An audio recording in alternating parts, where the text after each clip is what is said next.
Okay, ladies and gentlemen, we're going to get started. We're just having. Good.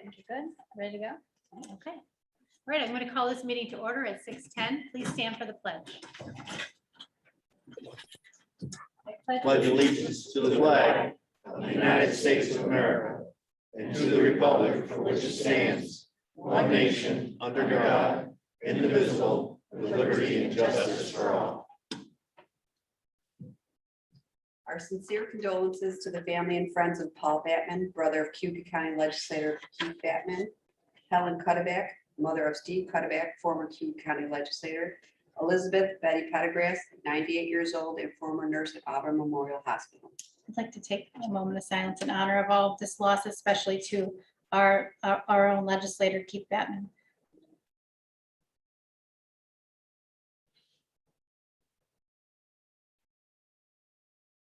Thank you.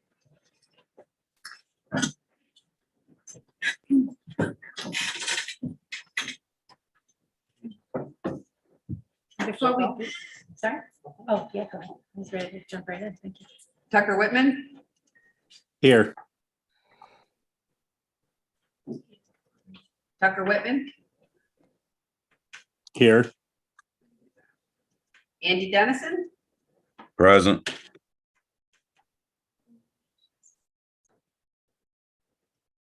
Ben Vitale.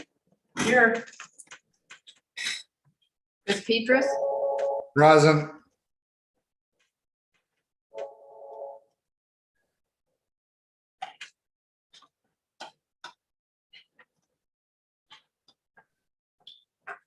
is Chris Petras on? Yes, present. So it looks like something is probably, I think something wrong with this speaker. Tucker and I all said present. Keith Batman, Aye. Hans Kutcher, Here. Mark Strong, Here. Heidi Nightingale, Present. Elaine Daly, Here. Trish Kerr, Here. Timothy Lattimore, Here. Michael Didio, Here. Ryan Foley, Present. Aileen McNabb Coleman. Present. Yeah, something's not on this. Does it just need to be received? Yeah, we can't hear them. They did all say they were present. Oh, do you want me to hit the button again? Yes, that means. You hit the button and then go back.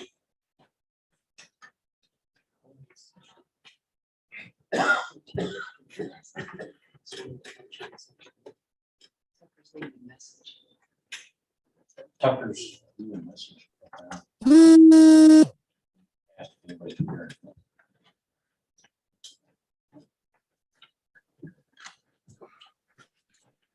Yes, Savannah. Madam Chair, this is Chris Petras. Can you hear me? I can now. Chris, can you hear us? Absolutely. Thank you. How about the north end?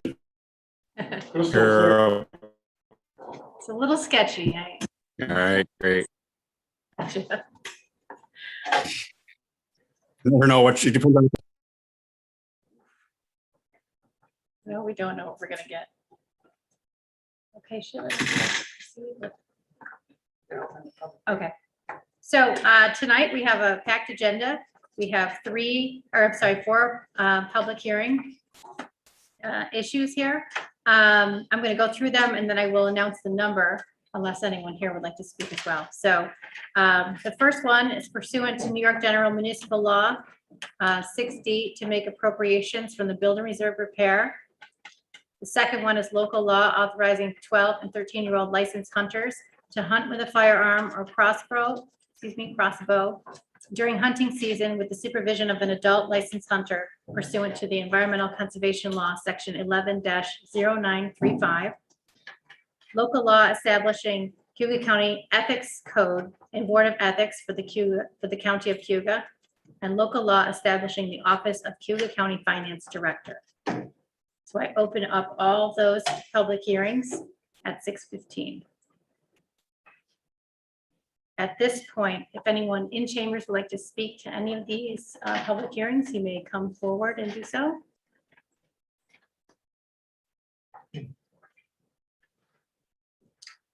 I will announce the number as well. Please feel free to call in at 315-294-8051. That's 315-294-8051 if you'd like to speak to any of those issues that we're having a public hearing on tonight. Proclamations, Cayuga County salutes UPSCO, June 22nd, 2021, that has been presented. Cayuga County salutes Auburn High School football team, June 22nd, 2021, that will be presented. And Juneteenth Day, June 19th, 2021. Read the Juneteenth one today. So this is the public hearing. Go ahead and answer. Yes, I think we should do that. Hello, you've reached the legislature public queue. Are you speaking to the public hearing? Oh, yes, I would like to. Can you please state your name, address, and which one you were speaking to? Yeah, it would be Ann Muller, and the address is Cayuga 562 Nicole 12561. Can you please state your name, address, and which one you were speaking to? If you could turn the volume off of the meeting that you're listening to right now, because we're just hearing that in the background. Oh, okay, yeah, all right, computer.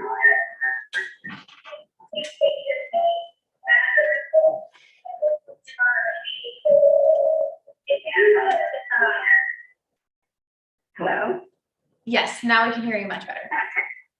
Okay. So am I speaking now or waiting? Yes, speaking now. This is the volume at its highest. Okay. So, okay, I'm dedicating, there's still a lot of feedback, but I'm dedicating the comment to a dear departed friend. Oh, there's some. Yes, speaking now. This is the volume at its highest. Okay. So, Do you still have the meeting going on in the background? there's still a lot of feedback. Dedicating the comment to a dear departed friend. Oh, there's some.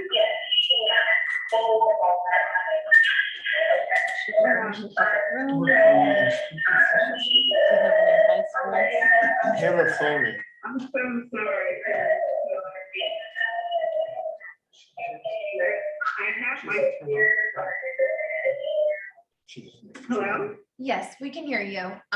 If you could just have the meeting off, so that we don't, because we're getting the feedback from the meeting that's playing in your area. Okay. I think we should be okay if you want to go ahead now.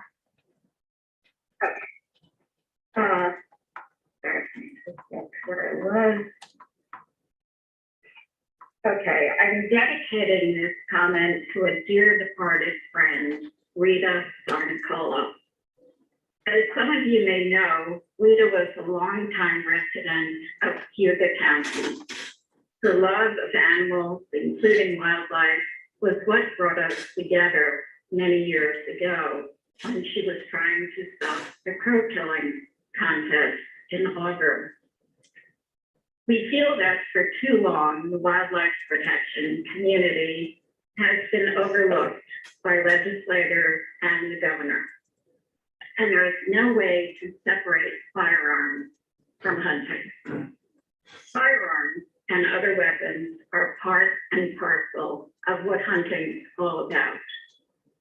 Should Cayuga vote to opt in, please understand that you're voting for an increase in firearm sales, which will include modified AK-47 and AR-15, which are sadly used primarily for killing deer.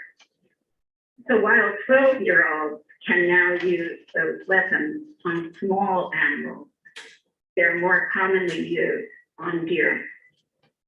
You may know that game agencies receive all federal excise taxes on firearms and ammo and bows and arrows, regardless of the victim, human or non-human.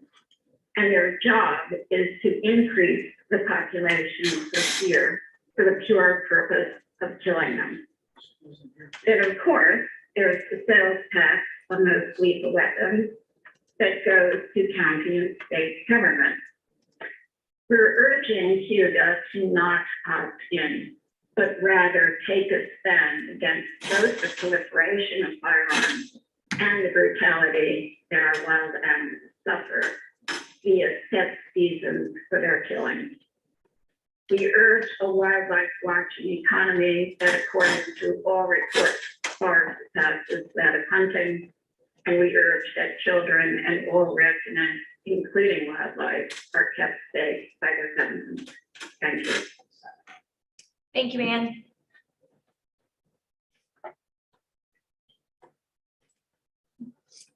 Thank you, Ann, for calling in. Again, that number is 315-294-8051.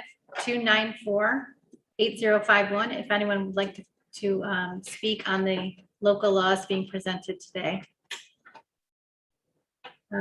I believe we will take calls as we get them, just so you know. I don't want to have to keep people waiting, and it's just easier. So sorry, I think that's just the best way to go about this if we have calls.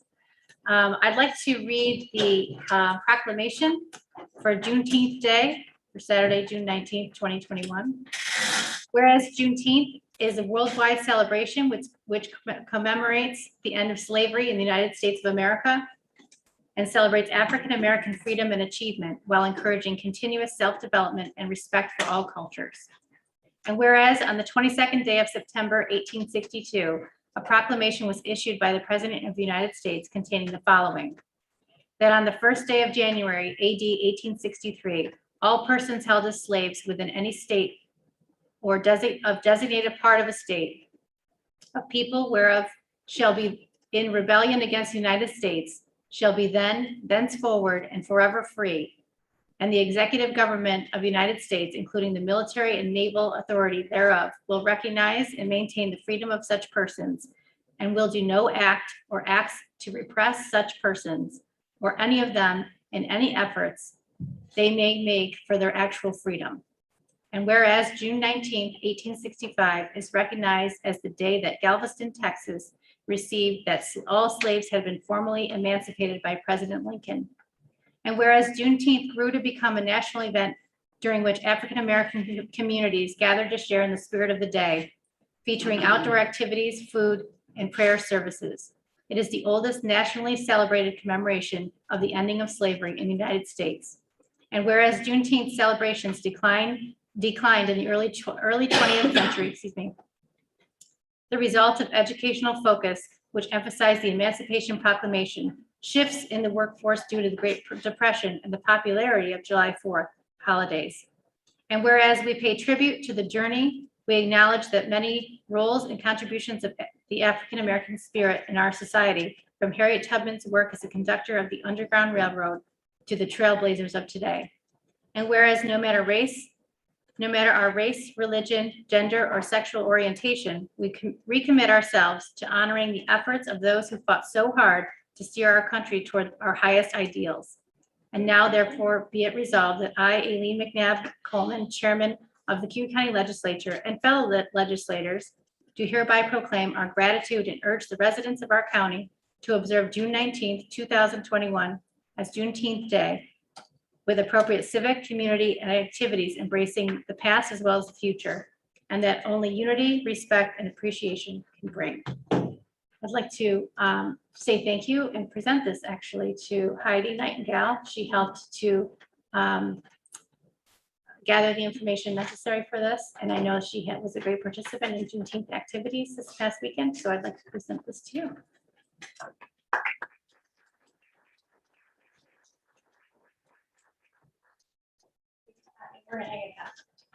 Thank you.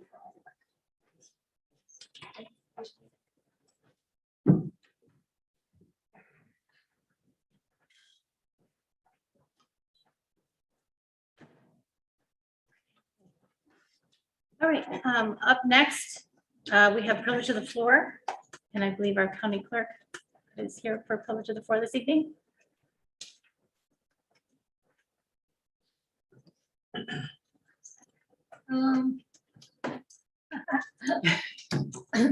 First of all, I'd like to thank the legislators who took the time to go on a tour of our record center so they could get a really good look. A visual is very important when you talk about the Dreams Project and what we are planning to do. So Heidi, Trish, Elaine, and Tim, thank you very much for going on that records tour. Really appreciate it very much. Thank you. I want to talk about my favorite topic. When the heck are we going to get back into the historian's office? Our people have been waiting. We had a meeting last week. There is a light at the end of the tunnel, it sounds like.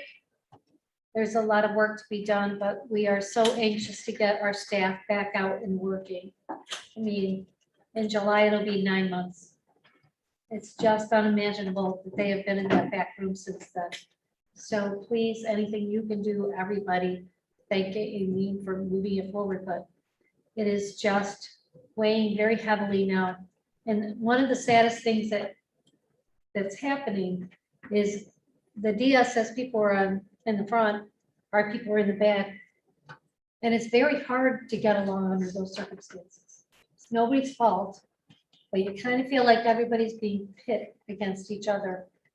And that's the last thing in the world we want. So it's not been helpful for anybody. But I am a fierce advocate for my staff, and they should be working and doing their jobs, but hopefully that will end soon. So I just didn't want to miss this opportunity to get up and say, please support them getting back into the office and working.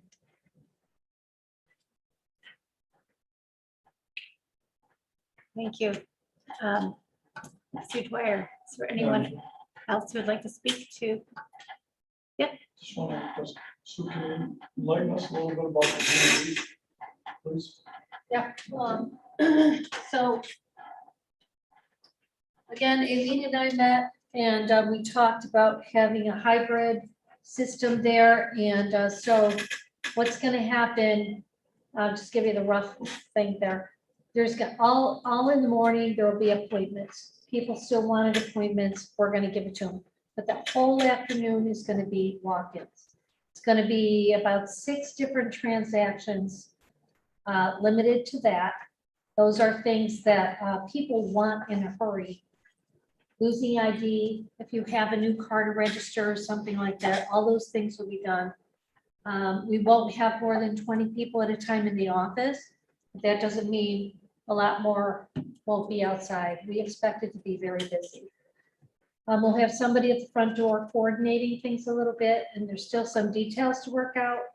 But we're excited about being open and being for the public and loud and clear. And so we'll see how it works. But I think the hybrid will also allow us to keep appointments kind of going.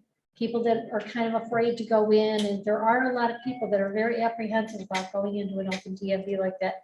But also, if something ever happened, it'd be very easy to switch back, God forbid. But so that's what we have for now. The date we're looking at is July, is that right after the 4th of July week. So July 6th, you'll see a couple walk-ins that could happen in the afternoons, but the real thing starts that next week. Yeah, I think you have the 9th. What is it, the 9th? It's my birthday, right on my birthday. It's just enough.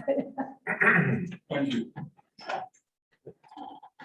Madam Chair, if you could follow up on that in regards to the overall opening up of the county. I mean, I'm still thinking that, you know, the psychological damage that this pandemic has done, this lockdown. I mean, it's time to celebrate. And I asked, I see a proclamation for the football team, but I mean, we had a women's undefeated softball team, a women's undefeated lacrosse team. I'd like to see the football team and everybody get together at Emerson Park and really celebrate the fact that our children performed well under this pandemic, and also the spelling bee champ, Ms. Soroka. Hopefully we can have them present and wish them well in their next step. Some of them are going off to college, and I'd like to see them acknowledged by this board sooner than later. And the 4th of July, I'm still, we can do something, what, maybe it's not on the 4th, maybe it's on Bridge Race weekend, something. Bringing something data in regards to.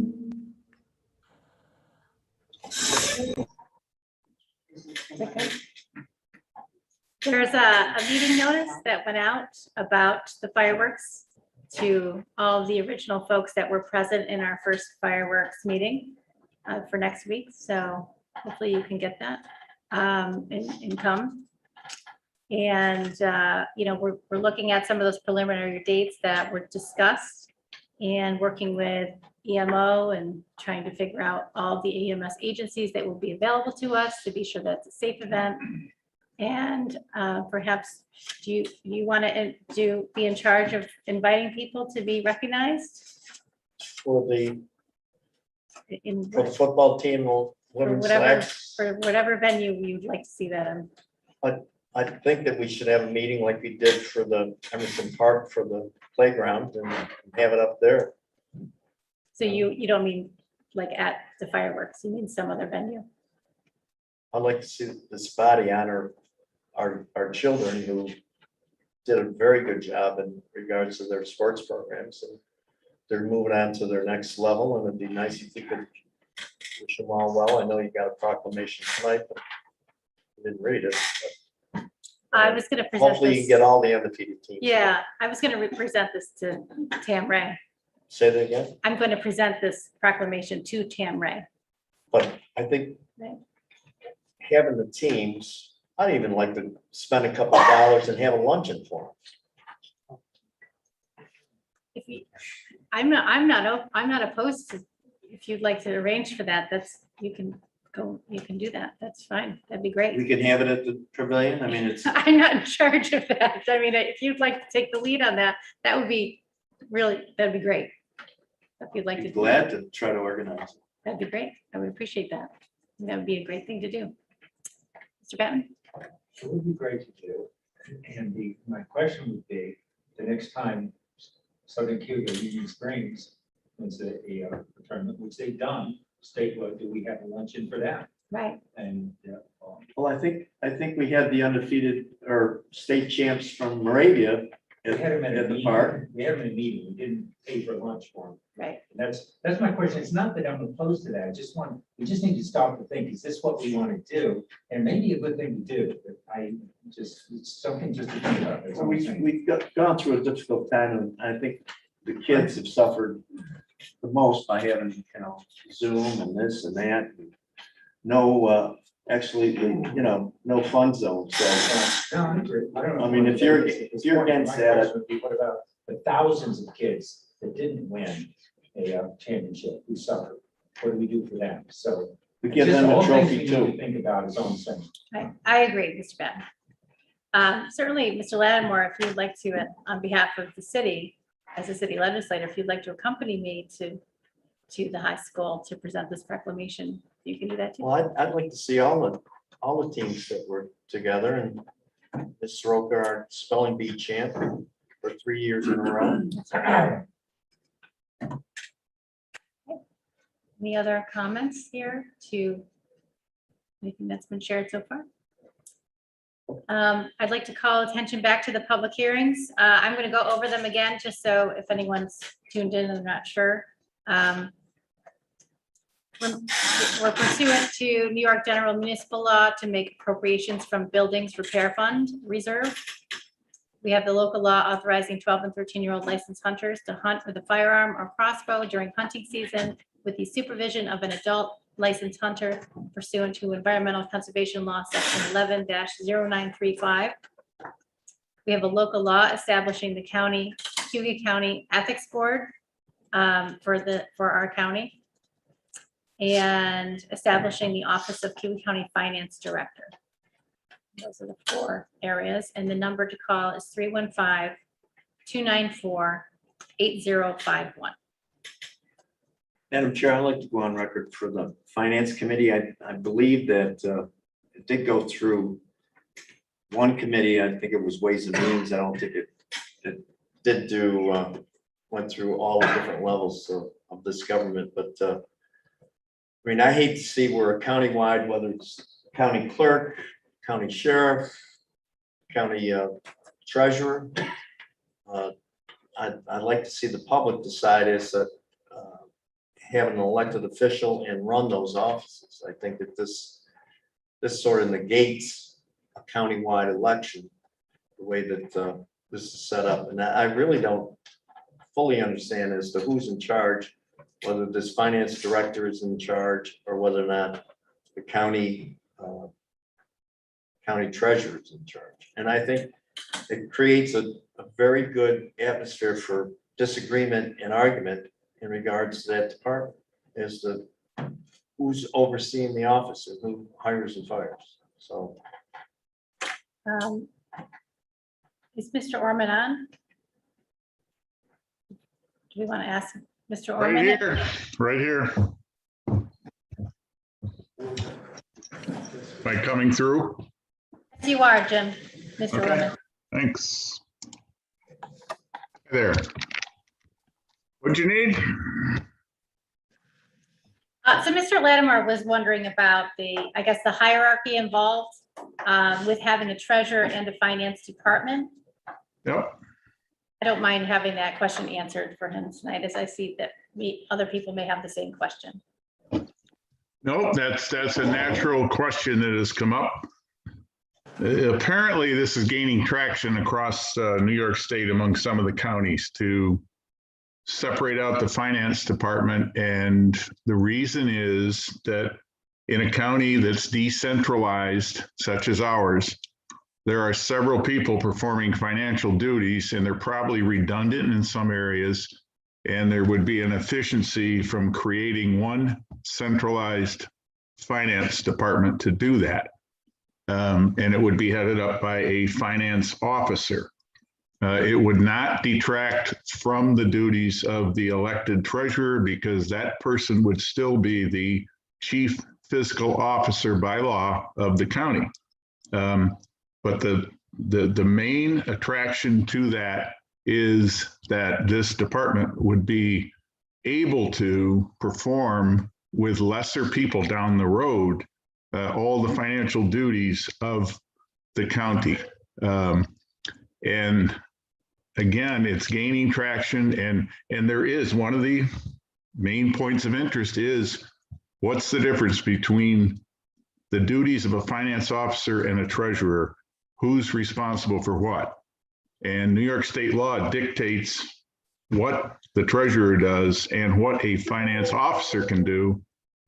But at the same time, there can be that area where they both have to agree on certain things. But the main thing is that there's an efficiency gained with the centralization, because you go to one department for all your financial needs. That's the main attraction of that. But again, it does not take away the duties of a county elected treasurer. They are still the chief fiscal officer. They sign certain things, they give their blessing to other things, they oversee other things, especially tax collection. So I don't know if that fully answers the question, but that is that's the reasoning behind all of this. And it is a major effort. It's a multi-year effort. It's not something that happens overnight, as we've seen in our finance committee meetings. And understand that it will take some time and some buy-in from all the departments and the legislators. So Legislative Bailey. I'm sorry, not sure if that answers it, but that's the reasoning behind it. And this is Elaine. I was just trying to get clarification. If the goal is to centralize the functions within the departments within the county, centralize the finances within the county, in this format, the director of Finance would be the appointing authority of a subset of actual staff. Isn't that correct? So they would Yes. Yeah. already Those all staff, work. oh, sorry. If you're gonna eventually get deep within the departments to centralize the function, the appointing authority, they would have that authority to make those changes or efficiencies. Is that part of the benefit? That's part of the benefit. Those changes would be overseen by the legislature if down the road people do move into one financial office. But those people would be, they would already be county employees. They wouldn't be new employees, added employees that would come in off the street. They would be county employees, and they most likely would fall under civil service. So they would be supervised by a finance officer, but not really brought in separately. They would be county employees that would come over to a finance department. Mr. Petter? I tend to disagree with what Jim just said. The law is fairly clear that the director of finance has the authority to appoint whatever sub-directors that they want to, which does not include the legislature having any say in it. So this is another end that's opened by this instead of being clearly defined. This is not right. We should be passing stuff like that, giving an appointed, it'll be an appointed person the authority to appoint even more people. This is wrong. Well, I'm not in disagreement with that, but the only way a finance officer or any other department head can appoint an employee is if it is a legislatively approved non-union, non-bargaining employee. Otherwise, it has to come off a civil service list. So, and these would be professional finance people. This isn't something that's an at-will assignment, but and Hans is right. If it weren't that way, yeah, you could appoint whoever you want, but it is structured in such a way that you can't do that. And I don't see the legislature creating any non-bargaining positions that could be appointed. So I think it's simply a restructuring of current county employees. Thank you. Anything else? Jim, I'd like to thank you for improving our credit rating with Moody's. Over the years, I've seen that department help in regards to, reducing our costs when we do borrow because our credit rating is higher when we do get credits. But I've been on the board for a number of years, and I've seen where some legislation gets approved at the bottom and works its way up, and then other legislation all of a sudden appears on the floor, and we're voting on it or having a public. And I just, procedurally, it's okay one day, then the next day it's not. So procedurally, I'm just against it too. That's fine. That's why we're here. It's a democracy. Happy to participate. Mr. Petter? It would have been nice if we had a chance to participate, but the chair lady brought forth a motion. It was passed by mostly the Democrats, and away we went. We asked, on our side, we asked for more discussion, for more time, but it couldn't be done. It had to be done right there. And we were lied to then too, saying this was critical, that because the salary had to be listed in order for this to go through. And that was then amended, the salary was taken out, and here we are. Let that simmer. Mr. Batman?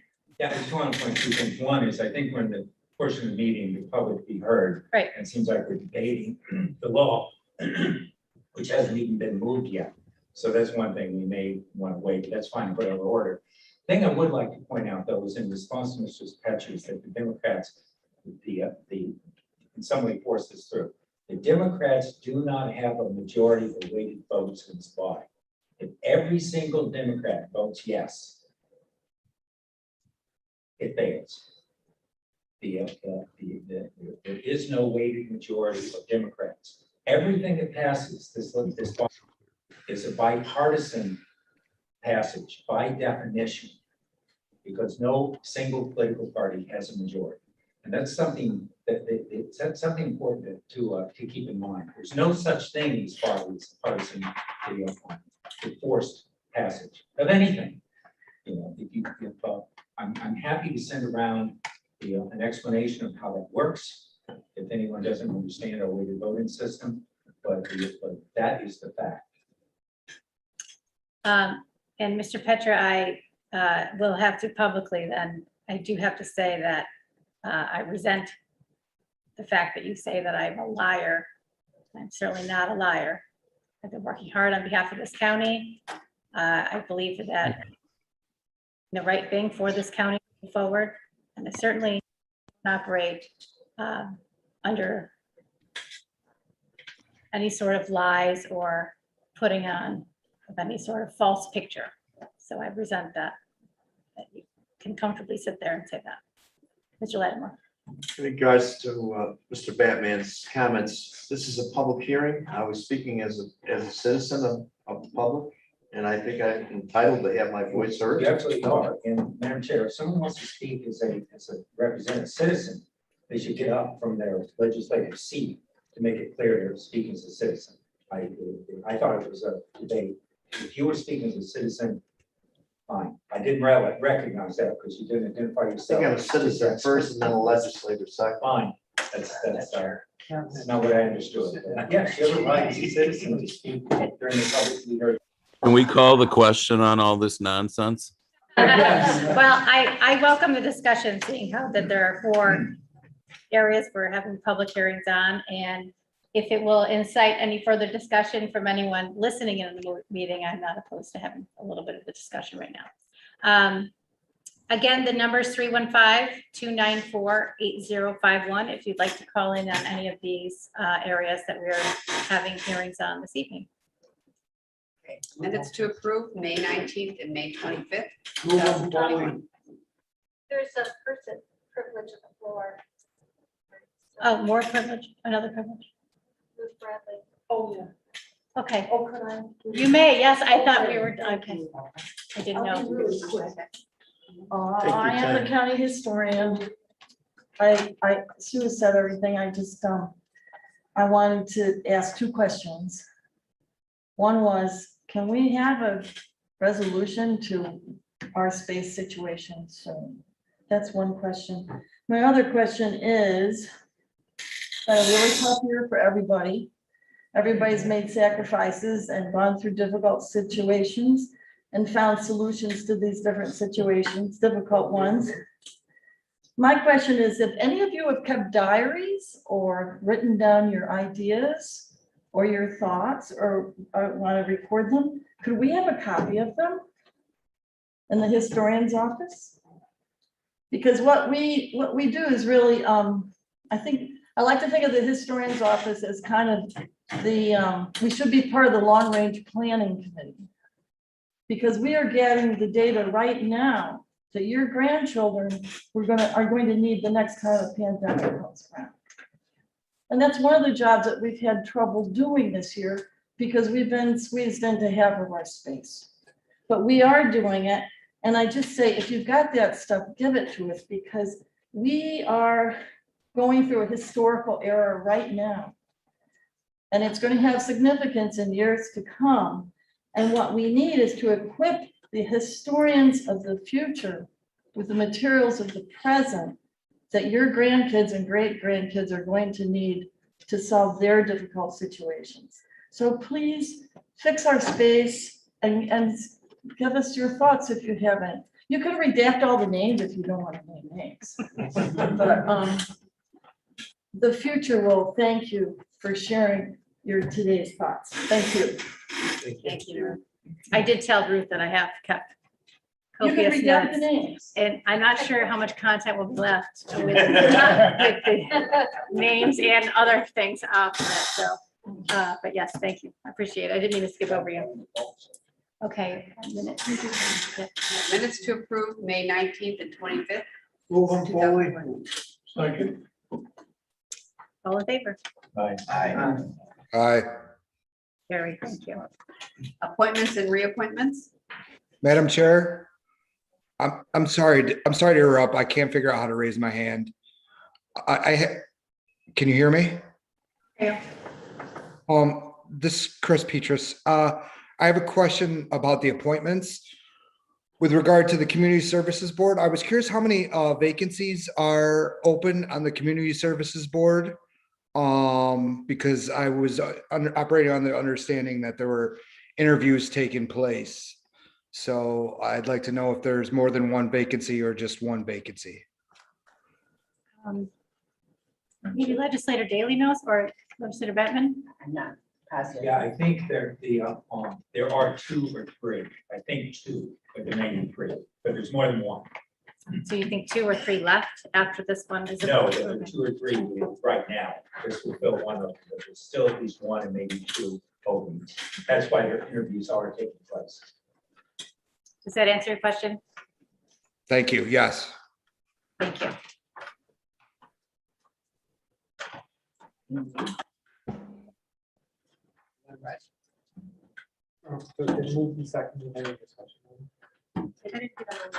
Yeah, you didn't do this motion. I move them. That was the minutes. Oh, that was the minute. Okay, move on. Okay, any discussion on these appointments? All in favor? Aye. Those are carried. Thank you.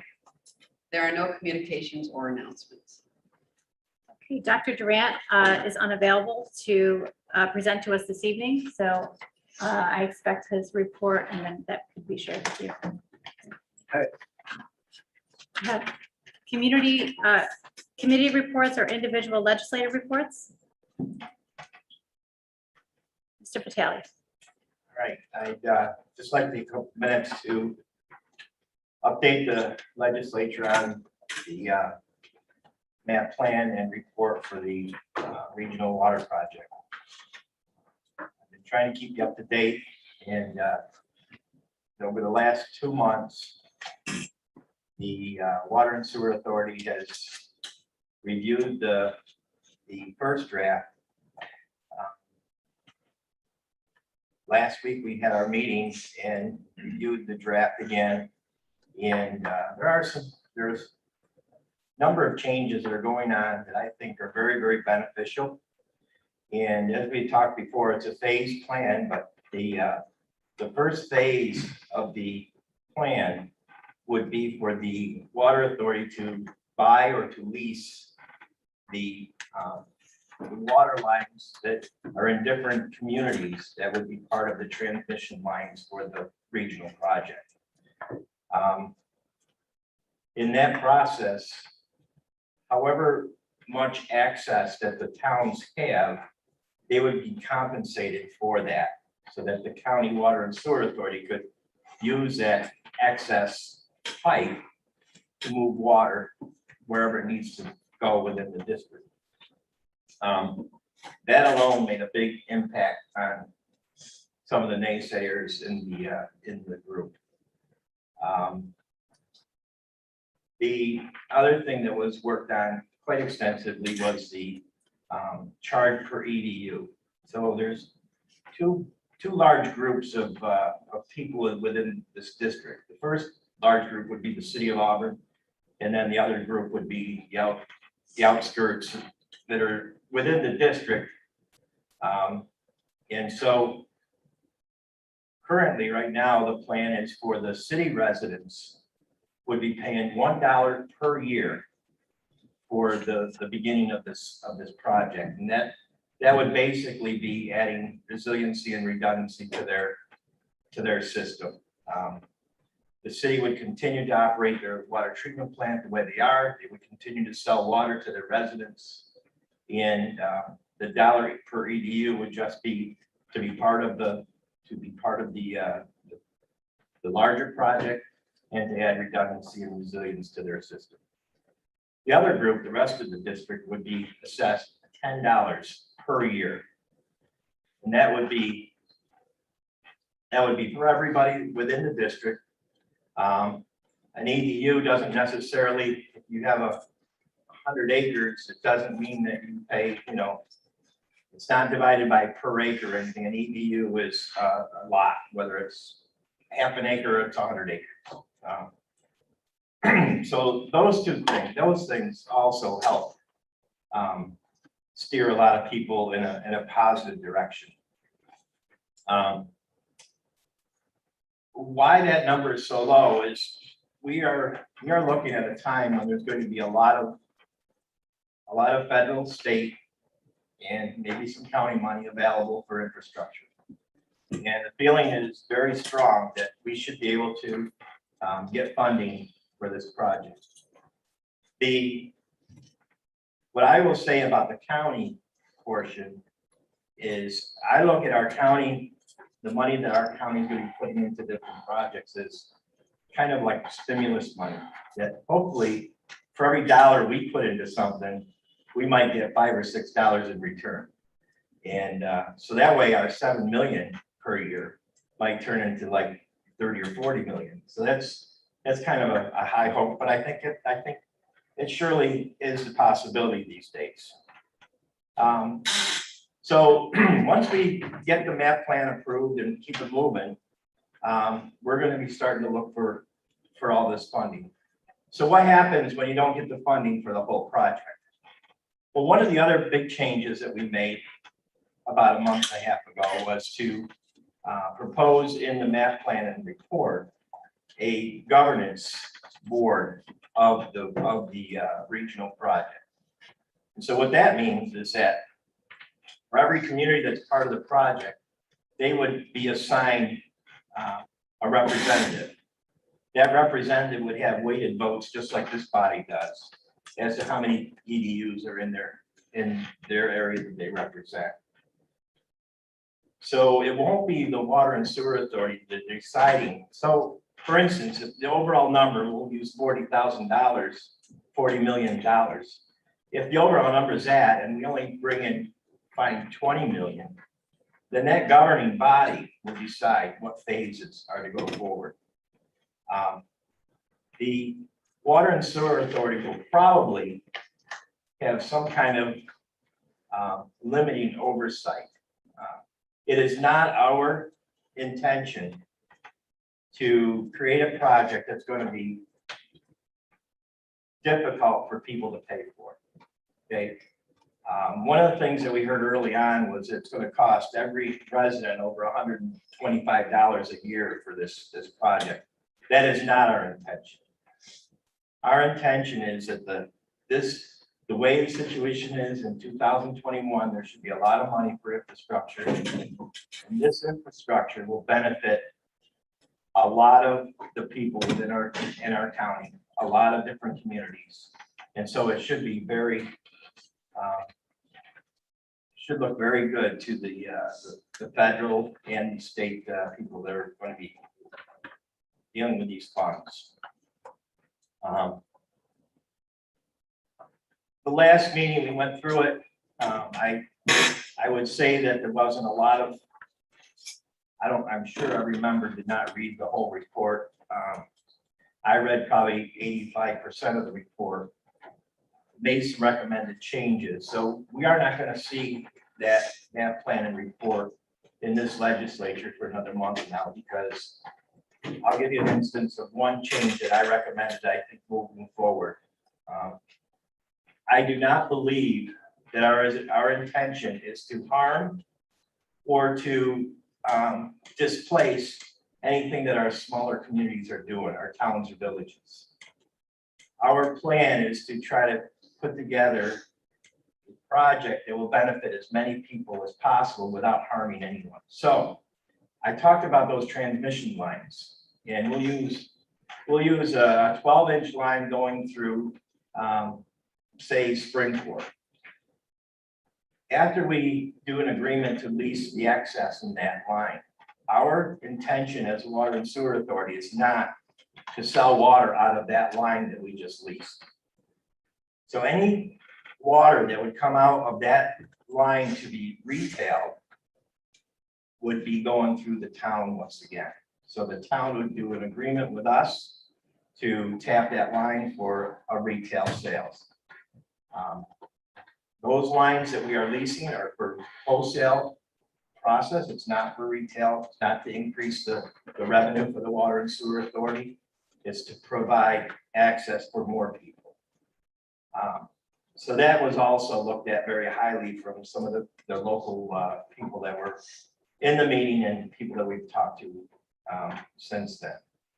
So I will tell you that over the last 3 months, we have changed a lot of minds.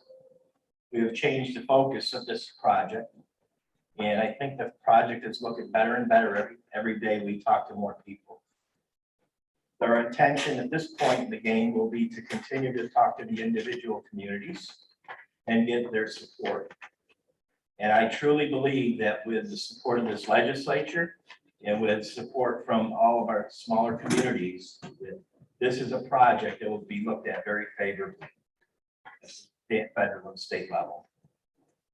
So I'm very encouraged. And if nothing more, I'll tell you what I said a month ago was our job here is to provide the best possible plan to move forward. Once we provide that best possible plan that we can come up with, then the community can decide whether it should move forward or not. So thank you very much for the time. And if anybody has any questions, happy to try to answer them, whether it's here or if it's privately or whatever. But I'm very encouraged that we're going to be moving forward on a very steady basis now. Thank you for the information. Mr. Lattimore. I've always been in favor of redundancy, and it's nice to have a metropolitan look at, the surrounding towns and for economic development, it's absolutely necessary. I'm all in favor of doing this and other public safety things in regards to the towns. My concern is that the funding that's available, a lot of times they stop the funding because we start and we're a little bit into it, and then they say, well, that project's already down the road and we can't get you the funding. So I just hope that we don't start too soon without all the representatives in the room saying, here's the money. Intention is to look for the full amount. And it doesn't really have to be the full amount to benefit a lot of people. There are many, many phases that can be done. But the first 2 or 3 phases would really impact a majority of the county. Thank you. Sully? Just a question on these phases and the $1, $10 cost to it. By going forward with that initial amount, does that commit us automatically, I guess, to the rest of the phases, just simply because it is already a cost that's been dedicated to it, and it wouldn't make sense to do that without? The initial cost would be to, the majority of the initial cost is to lease the access lines from the different communities and different towns and stuff. So once that gets done, the next big project is to put water in them. And that water would hopefully come from a source out of Cayuga Lake. That's, there is a village that is currently working on a plan. Whether that were to go forward first, and I'm sure we would be able to jump on board. If our plan were to go forward first, then it's that would be probably beneficial for more people. But my feeling is that that second source, with the support of a lot of different communities in this county, that the feds and state people would look at that more beneficial than coming from one smaller community. Mr. Pickering? Ben, so I certainly favor of getting more water to more places. How far along is the thought process of what maintenance and upkeep and how that expense is shared down the road?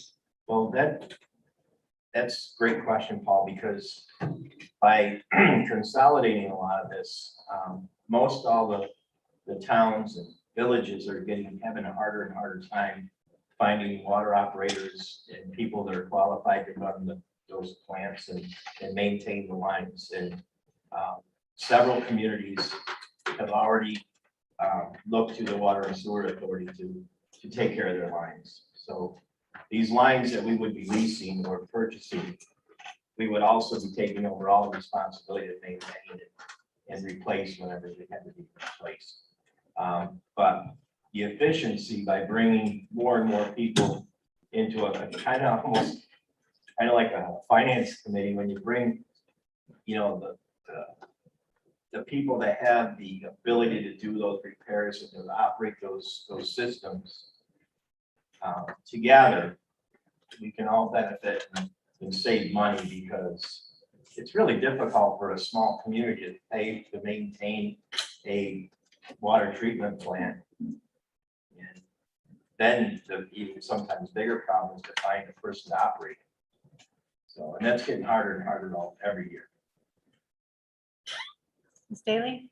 I just was curious, leasing the lines from the towns and the villages, that's the initial obligation of the water authority to sort of get the funding to be able to, and that makes it more attractive financially for the towns and villages. But that is the amount of money they would have to get through grants or figure out what the cost of that would be. That initial cost for EDUs would probably pretty much cover that first phase, which would be purchasing or leasing those lines. Most of them would probably have to be leased, because they're most towns and villages are still paying debt service on those lines, so you can't just purchase them. Basically, what we're doing is we're leasing the excess space in those pipes.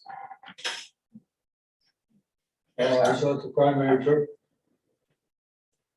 Pardon me.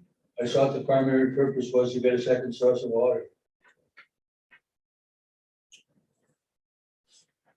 I kind of promised myself I wouldn't talk about second source of water too much, because it turns some people off. But I will make an adjustment right now. I got on the Water and Sewer Authority back in 2004. And back then we were talking about a second source of water. 3 or 4 months ago, people said a second source of water, and it offended a lot of people.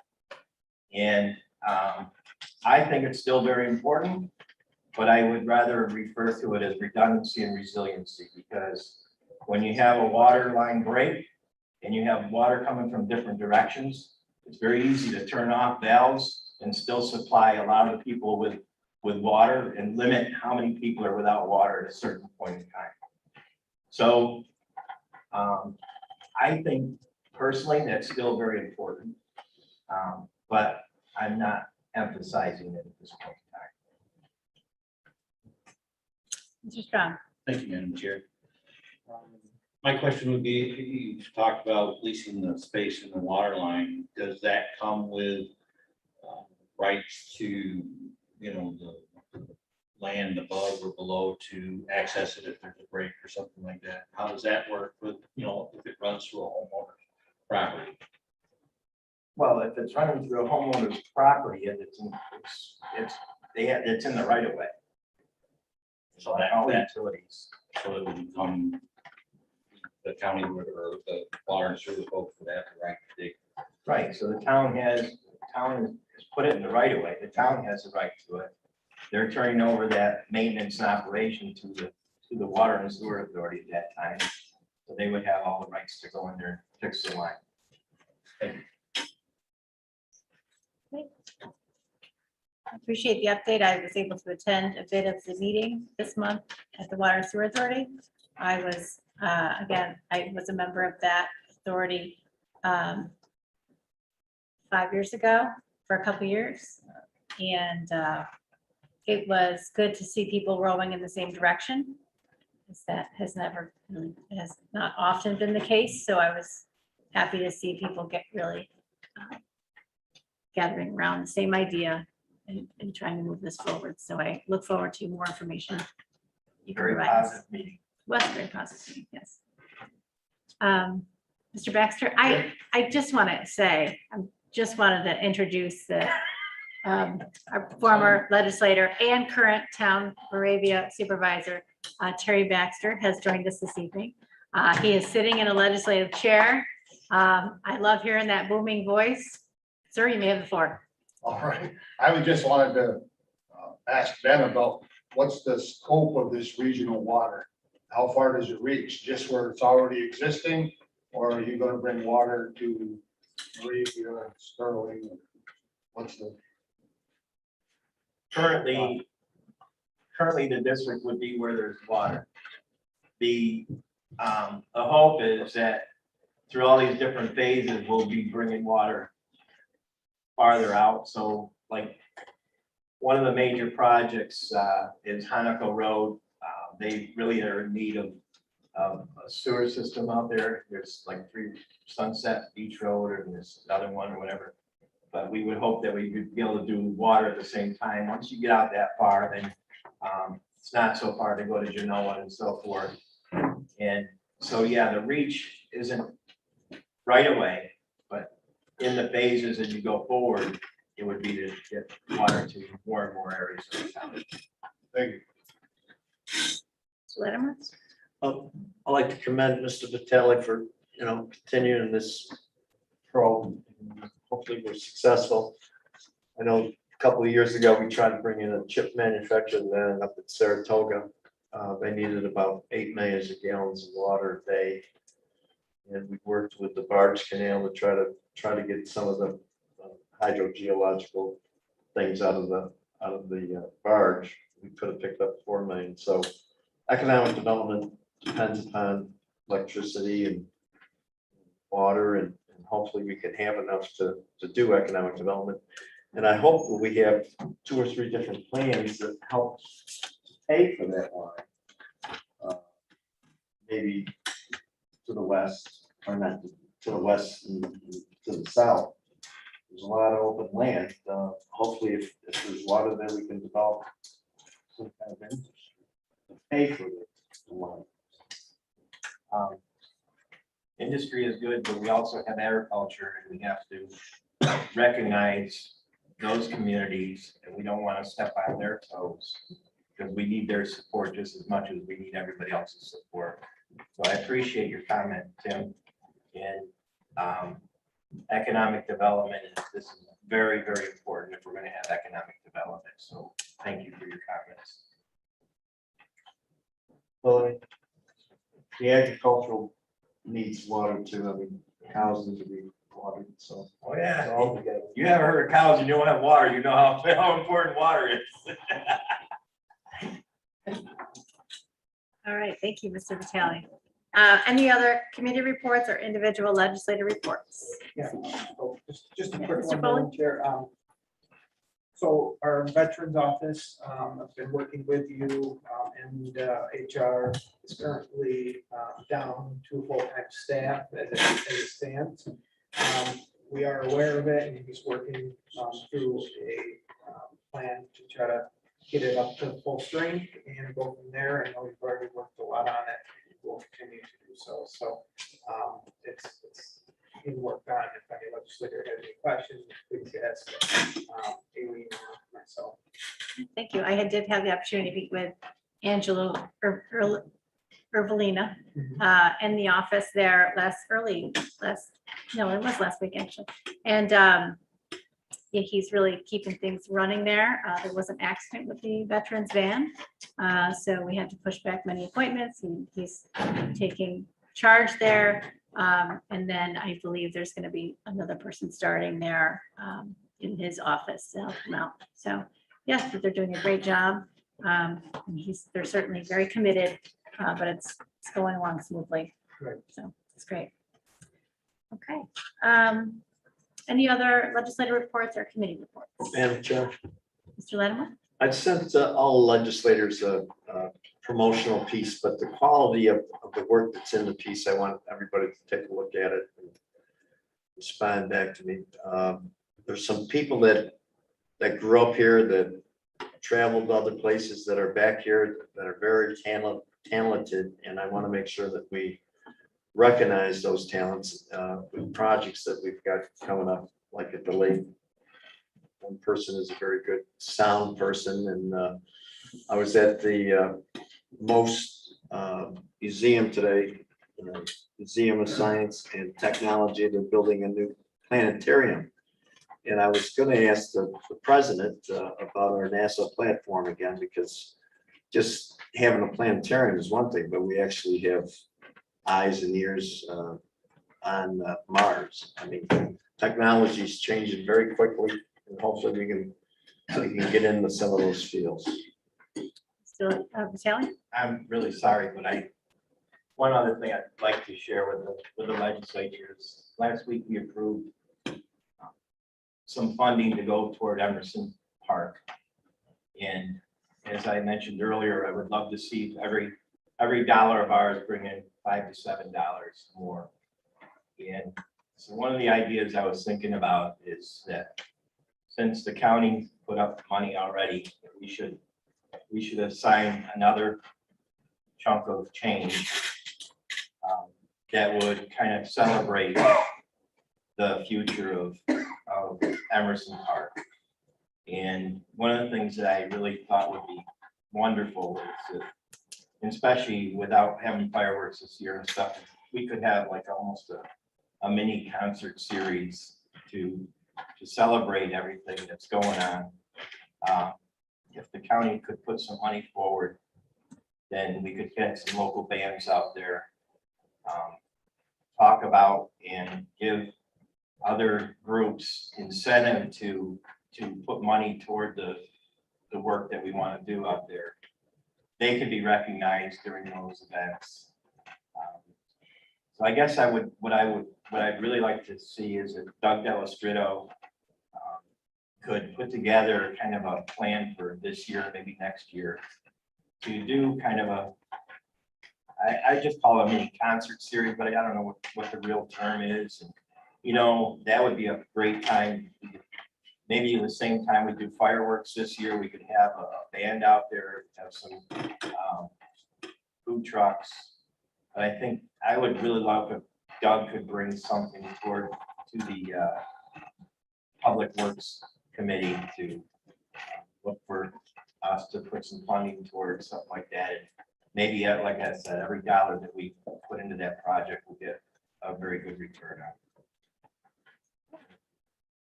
Mr. Lattimore?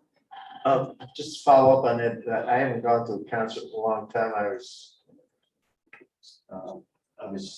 like some of my relatives sort of like Shanghai me. It wasn't back in the day, but anyways, the Allman Brothers were playing in Lafayette, just below Beacon Skip, and it was a beautiful venue.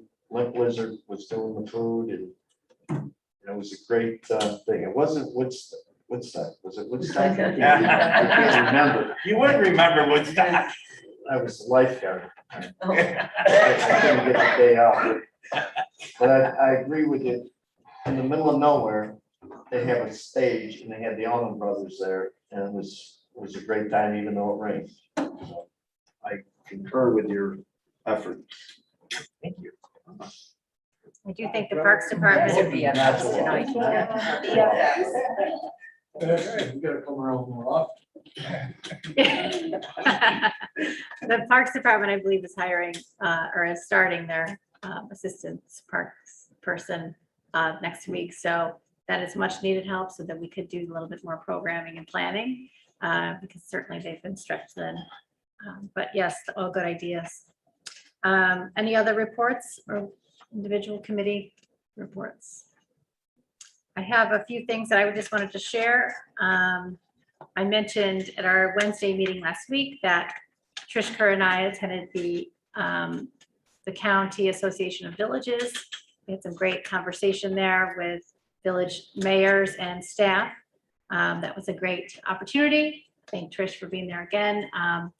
And I've had some follow-up conversations since that meeting, so time well spent. As Sue alluded to, we've had some meetings and conversations about getting the DMV open to the public for walk-ins. We've been working through a plan. She presented a plan to me that I approved to do a hybrid approach for 50% walk-ins and 50% by appointment. And I agreed to that's a good start here for this transition as we transition out of COVID restrictions and sort of back into normal life. So as she mentioned, she's going to be having morning time appointments and afternoon walk-ins from 12 to 3:15 at this point. That's how she's going to begin this new schedule. And then we're going to issue a press release when this is all sewed up here about specifics, what folks, what type of transition or transactions folks can expect to have accomplished. She is also asking to serve Cayuga County residents and then some adjoining towns from other counties, and she has some specific ideas about that as well. So that's something we've been discussing. Also, we've discussed last week and this week about the historian's office and DSS. DSS has been currently utilizing the historian's office for emergent needs. So we're trying to figure that out, getting those folks back into our building to have those needs addressed, and then the historian's office can go back to their operations there and welcome the public again. I want to thank the historian's office for their flexibility and their patience. This has been an awful long time that they've been displaced or kind of smushed into one side of their building, not displaced completely, but they'll be happy to have the public in. The public will be happy to go in and make arrangements to get their needs met. So that's going to be on the docket for sort of confirming all the moving parts of that. I have a meeting with CSEA tomorrow, and we have a pandemic plan that we signed months ago. So we were going to revisit the pandemic plan. In that plan is a reopening cushion of time that they are allotted to know in advance changes that are going to be made to the policies in our building revolving around COVID restrictions. So we will sit together and go through that and be sure that all the members and all the employees, both bargaining and non-bargaining, feel comfortable, safe, and productive in our buildings, all of our buildings and all of our departments. So that is our number one priority when we're talking about our employees and all of our service delivery models that we have here in the county. So we're going to be hashing that out tomorrow. After that meeting, I expect that we will have some announcements about having the building open and any of the procedures that surround that. So looking forward to that. That's a great announcement. The lights at the end of the tunnel here. We've been very fortunate to have no cases reported over the past several days. Again, that's something to celebrate. What a change from the past year and a half. So I'm happy to actually be saying these words to you tonight to talk about the openness of the county. I had the honor on Monday to head down to Moravia. It's a beautiful day for a beautiful drive, where I had the pleasure of meeting with legislator Mark Strong, Moravia Town Supervisor and former legislator Terry Baxter, Village of Moravia Mayor Rocky Mulvaney. Altogether, we presented a proclamation to UPSCO. They were named in May of 2021 a top employer in New York State. It's very exciting. A lot of folks that live in our county maybe never heard of UPSCO, never knew what they did, that they are in the pipe business and natural gas business, and they have their headquarters in Moravia, but they are all over the Northeast. So that was an exciting event. I got to meet the owners as well as many of the employees. So we're very happy to celebrate their business, their investment, their passion. and their resilience through this past year and a half. So I want to thank Terry and Mark Strong, especially Mark. Mark arranged the whole meeting, so it was a wonderful opportunity to get down there. So thank you again. Appreciate it. So what else did we have an upcoming meeting concerning the fireworks. At this point, the fireworks will not be held on July 3rd at Emerson Park. That is due to emergency services needs that we have to meet in the county. We do not have enough emergency services to have that event go off. So simply put, prior to the restrictions being lifted, there was not enough lead time to do proper planning for the safety of all of the public who would attend that event. And that would be several thousand. And just for your information, in 2019, Fleming Volunteer Fire Department used a drone to do a count on just the Fleming side of Emerson Park. And they calculated about 15,000 people on just the Fleming side of Emerson Park and the surrounding Fleming area. So this isn't a huge event that takes a lot of planning. And it's not just local planning, but it requires a Part 18 plan, which is an emergency plan that exceeds 10,000 people. It has to go to the state, be approved by the state. And then, it takes several months. Usually they start this after Christmas. So we are looking for a rain date, still going to be tight, but we're hoping in August. So we're having a meeting next week. And some of you may have already gotten that invite. And it was sent, I believe, today by the Parks office. So look forward to hopefully postponing that event to another time where we have to, we'll have everything in place to help us have a safe event. There will be some costs incurred to have this event be postponed. So that's something that the ledge that will come back to this body in order to get your agreement to. So we may need to contract with other EMS agencies from outside of our county to come and help us. So that's an issue we have that goes on. As you know, all of our volunteer fire departments need a lot of help. They have a shrinking list of volunteers. A lot of folks, a couple of departments have discontinued their ambulance services. So this is an issue that has definitely been highlighted by all of our meetings around this particular event. So it's not even the COVID part of this that's impeding us having this event, as it is the lack of emergency services in our area. So certainly that is definitely an area that we need to bulk up, like all across the nation at this point. So let's see. Speaking of, Mr. Vitale made the point about our investment with the stimulus money, and certainly we all met last week and made an investment in Emerson Park, and I thank you again for that investment. I have been working since then on setting up meetings with Mr. Lynch and Mr. Delastrito to do our pitches. We have some meetings next week with some local folks, and then we also have meetings on the docket with some state and federal representatives. So we're doing all we can to leverage the taxpayers' money, your money, the stimulus money, to make sure that we can multiply that. And so I look forward to that. We have had some good reception so far, so I'm excited for the weeks ahead. It's a lot of work.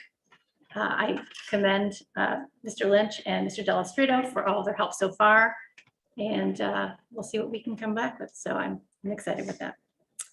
Other than that, I think that covers, I guess, most of what's been happening here. Any questions for me, Mr. Bettman? Yeah, so I was unclear, and maybe you don't know the answer to this, but once the building is open, will DMV be open for the full business day, or are they going to stay half and half on appointments only and half on walk-ins? They're half and half. That's her plan for the foreseeable future. So she has in her plan, which will be advertised when it's completely sewn up, is it will not start until July 9th, and the plan would be morning by appointment and the afternoon as walk-in. Okay, yeah, I didn't understand that one. So that That's would gonna continue even after the building's open? Pardon? That's gonna continue even after the building is open? Yes, for a time, because she will have to make a decision about stopping taking appointments, and then fulfilling appointments, Yeah. or scheduling those appointments vastly differently than they have been, if they've been going every 8 minutes or 6 minutes, stretching that out to maybe half hour. And I know that the hybrid approach is used in many counties right now. And certainly some are going toward a more open venue. What I have told the public is that although I am the chair of the legislature, our county clerk is an elected position, and that is her department. So I have a good plan with Sue to get it more open to the public, but I have fielded many calls as she has as well about getting folks getting in there, specifically representatives from our farm community who are, they don't operate by appointments, they operate by the weather. So it's not working out for them. I mean, there's many people that we need to get in here and get things done. So we can't wait. So our goal is to get open, a lot more open than 50%. But I do understand we have had really great feedback about the appointments. And folks maybe don't want to abandon perhaps having that appointment 6 weeks out if they know it's a 10-minute appointment, because it's more efficient for them. So we'll see how it goes. Thank you. Thanks for your patience. Mr. Dennison, you may ask your question or your statement. Yeah, talking about all the opening and whatnot here. Basically in less than a month and a half, I think it is roughly, there's going to be, possibly 100,000 or more people a day wandering around the New York State Fairgrounds. No questions asked, as he himself said. Why are we taking these crawling baby steps here to all of this? Because it makes no sense. And as far as the fireworks goes, I've made it clear where I stand, but wasn't it amazing how Cuomo himself guessed the day that we were going to hit the so-called 70% mark? And that night there was fireworks all across the country, or across the state. That was pretty amazing when it takes a while to set up fireworks. There's no disagreement from me there.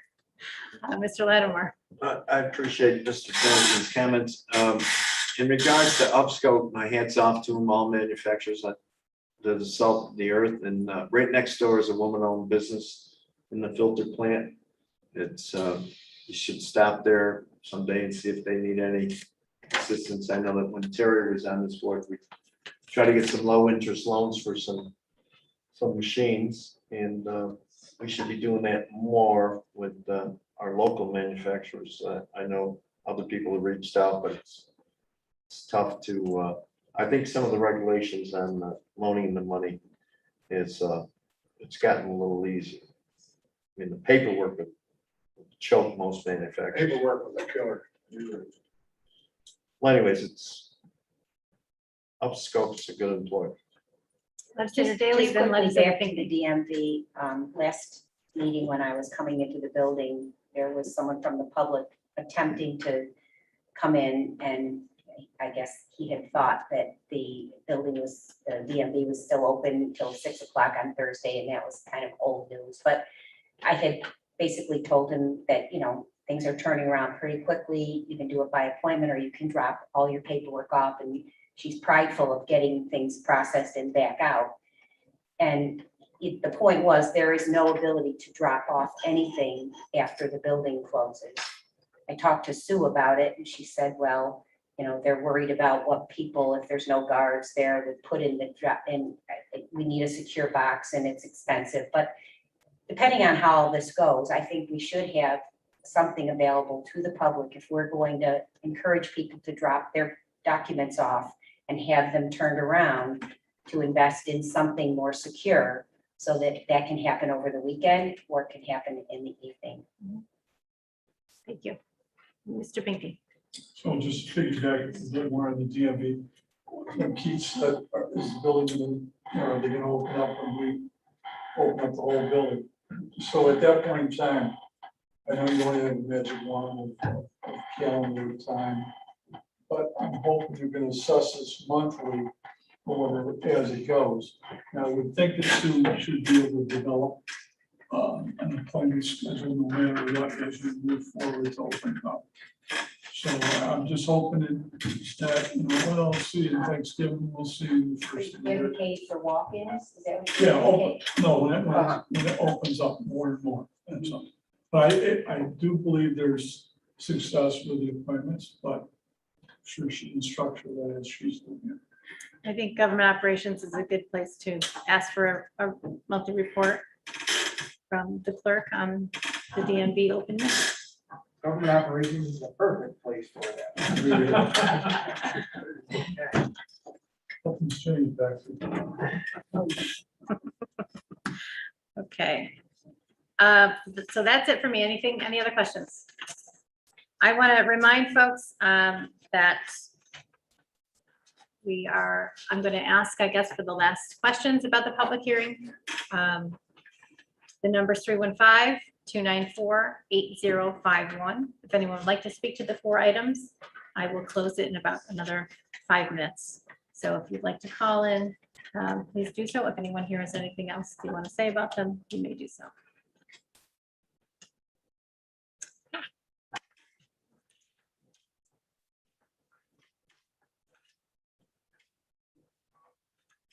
All right, we're going to head on to resolutions.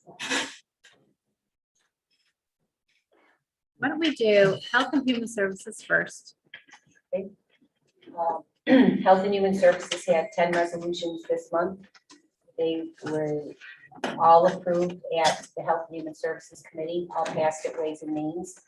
So I would recommend them being put in as a bundle, HH1 through HH10, unless someone would like any of them discussed individually.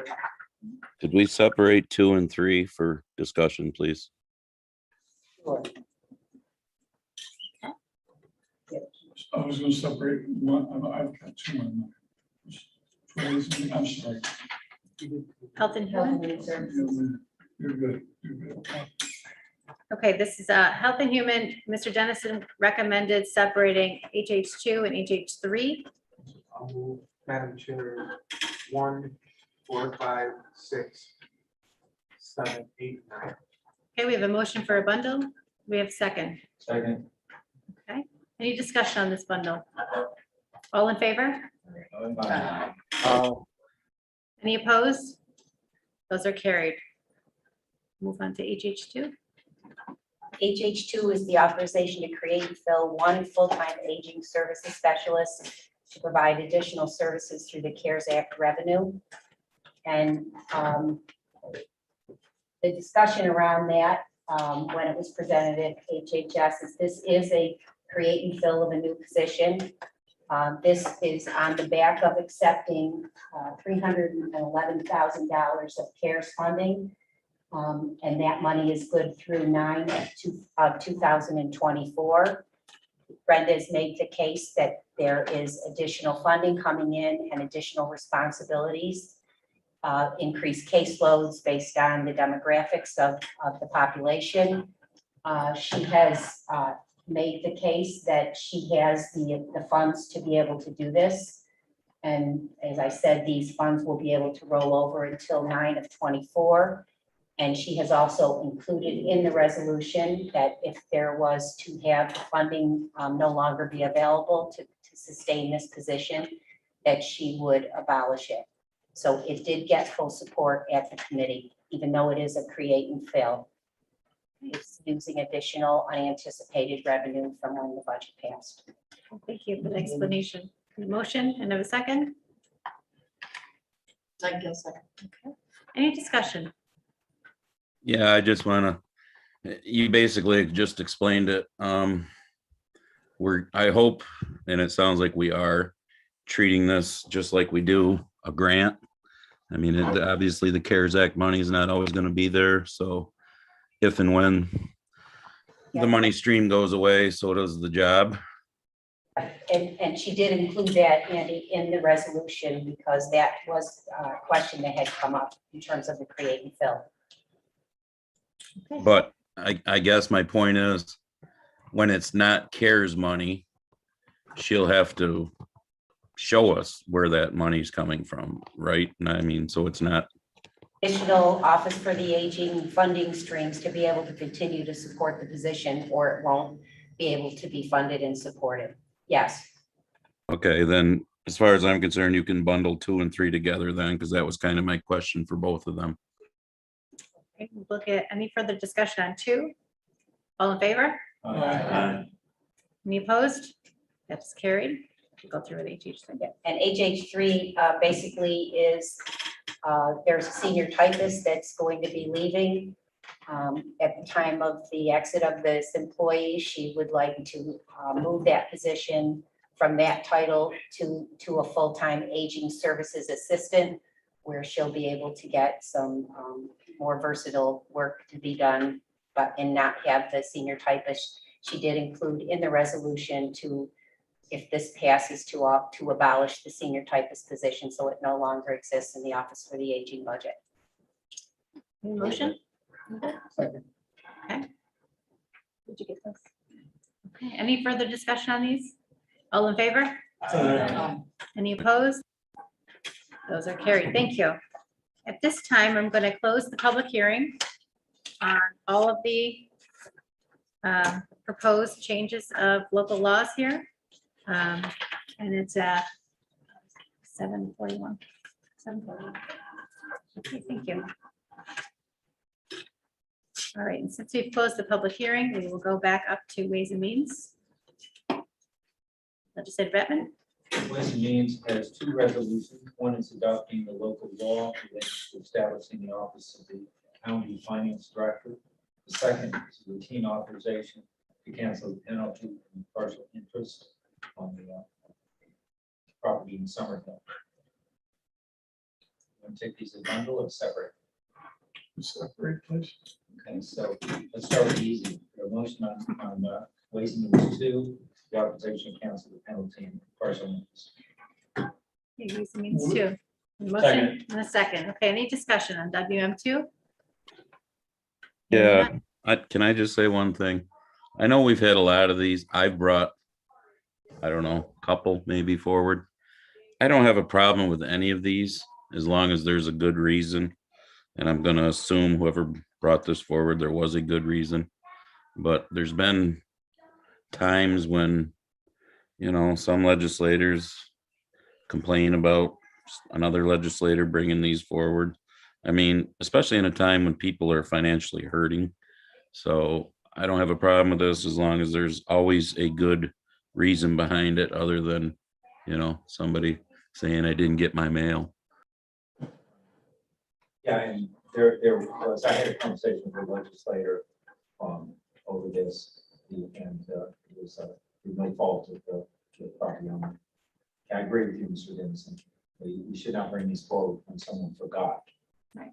For example, I've heard that, I just forgot, and now, well, it doesn't work that way. And so, yeah, I think most people, in my experience, I think people are being pretty careful about these. Okay, noted. Any further discussion? Hearing none, all in favor? Aye. Opposed? That's carried. Thank you. At this point, I'm going to entertain an executive session before we do our government operations. I'm sorry. Well, you want to postpone that, that's up to you. That's fine. Okay. So, Ways and Means 1 is to adopt a local law to create the office of the King County Finance Director. Okay. Call. I'm sorry? May I request a roll call on this one? Yeah. Can I just get the second on that? I got thinking is the motion. Second. Discussion on this. Can I have Jim, just please tune in one more time? Make a Right comment. here. Thank you. Yes, sir. You wanted to make a comment on this before? a vote? Yeah, I just wanted to make it clear from our standpoint, from the committee standpoint, that we were asked to study this, and we very carefully studied and discussed all of the pros and cons. And at this point, I really want to thank the committee, and I want to thank Lisa Leopold and Chris Palermo. But I'd like to thank the committee of Aileen and Chris Petrus and Paul and Keith and Ryan, and especially Mary Beth, because we have discussed this into the utmost weeds, if you will. And as you think about voting for this, I want you to think about this is not a political issue. This is something that is good for Cayuga County at this time, or if you decide otherwise, then maybe it's not. But we got to this point in less than 4 months. That's Mach speed for government. And I really appreciate the efforts of the committee. And if you do vote yes, I want you to know that we will act immediately to begin to restructure our office to accommodate the first phase of this. And I want you to know that will cost some money, as was indicated early, not personnel, but it will cost some money. But I just wanted to thank the people that were involved to get us to this point. So thank you for your consideration, and I appreciate all your input. Thank you. Further discussion? Okay, roll call vote.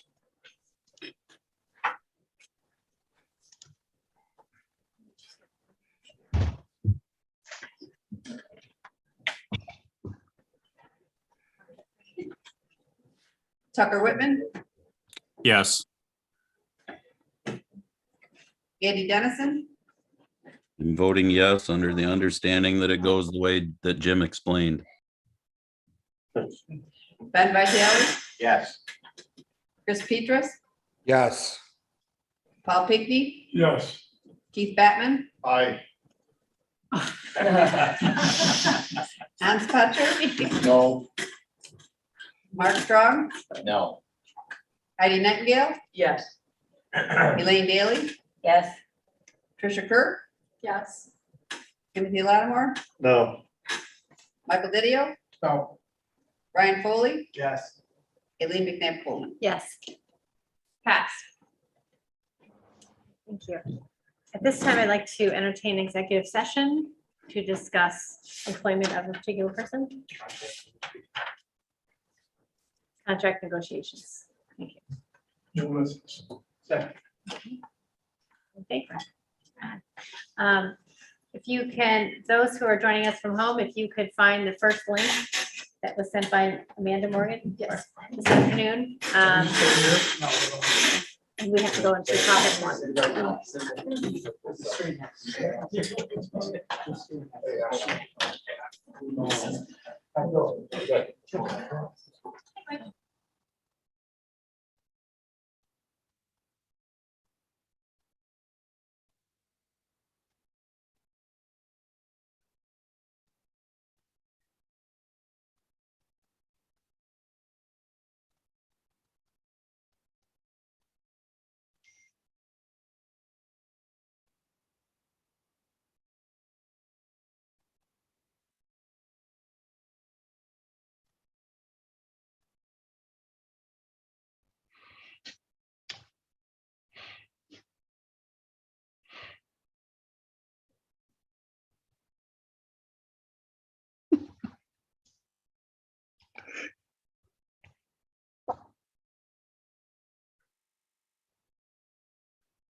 Oh, I'm sorry.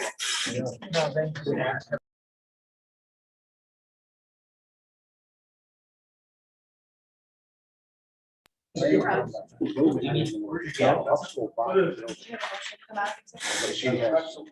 I get a motion to come out of executive session? Vitaly did that. Vitaly did that? Yes, sir. And then, right, okay. And a motion to come back into the meeting? I'll motion more. Okay, Tim will second. Somebody. Order to court. Okay, we're back in session. We will continue on with our government operations resolutions. Okay, Madam Chair, government operations has 3 resolutions. One was updated yesterday, so we'll take the first 2 and go from there. So I'll take a motion for those. Move it. Right. Okay, any discussion on GO1 and GO2? Hearing none, all in favor? Aye. Do you have a question? Oh, okay, gotcha. Got Any opposed? That's carried. Thank you. GO3, Mr. Foley. Okay, so GO3 will need a motion in a second, and then we'll have to amend it to include the name and salary of the individual. I'll second. Okay, GO3 is going, I want to make this amendment to it. GO3 is going to be appointing Thomas Bunn as Chief Information Officer for Cayuga County, and that will be at a salary of $105,000. Second. okay. Any discussion on the amendment? All in favor? Aye. Any opposed? That's carried. Now we'll vote on the resolution as amended. GO3 as amended. Can we get a motion? Move it. Oh, sorry, second. I'll second. Any discussion on the amendment, on the amended resolution? Okay, hearing none, all in favor? Aye. All right, Any opposed? That is carried. Thank you. Planning resolutions, Mr. Pinckney. Madam Chair, planning has 2 resolutions before you. I'll do the honor of separating them. And we'll go to PL2 first. Move it. Second. Okay, any discussion on PL2. Hearing none, all in favor? aye, Any opposed? That is carried. Thank you. PL1, Okay, this is the continued discussion of the resolution authorizing filling the full-time administrative assistant within the Department of Planning and Economic Development due to a pending retirement. So I believe after the discussion, move it, Petrus. features, I'll second. okay, I'll discussion. So after, the discussion last week, I think Steve's making an amendment to it, or we'll make an amendment. I'll make an amendment tonight to go to the 4-month September date for the hiring.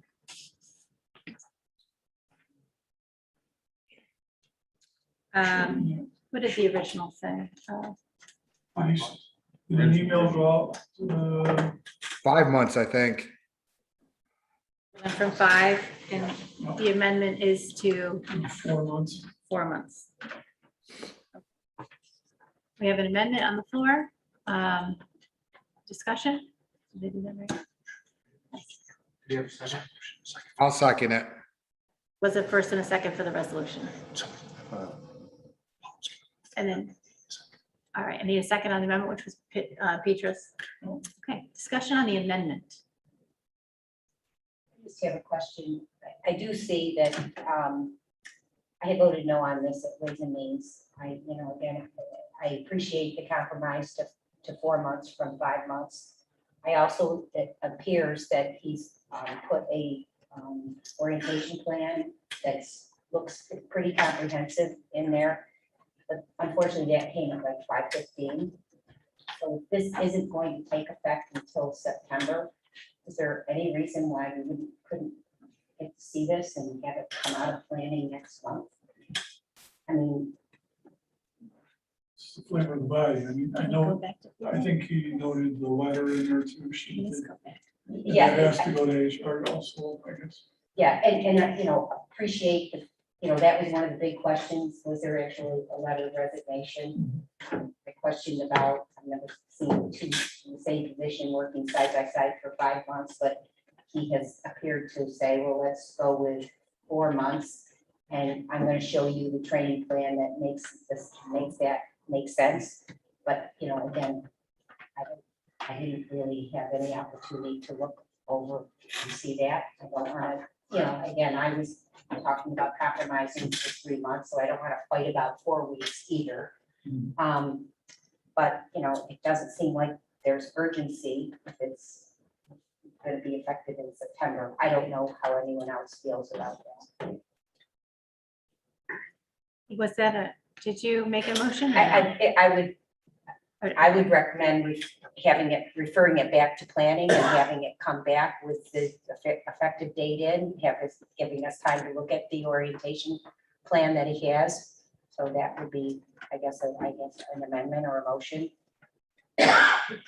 Okay, so we have a formal motion to move this back to committee. To refer it back to Okay. planning committee. So that's the first on the motion. We have a second on the motion, to move it back. I'll second that if we're motioning to table it back to committee. Right. Yes, I need more time to look at, I haven't had opportunity to really look at Steve's update. I think it came at 5:15 tonight, so it was tough to get everybody on board to even look at the document. First and I a- at least need that time. Okay, first and a second discussion on that motion. So, Go ahead.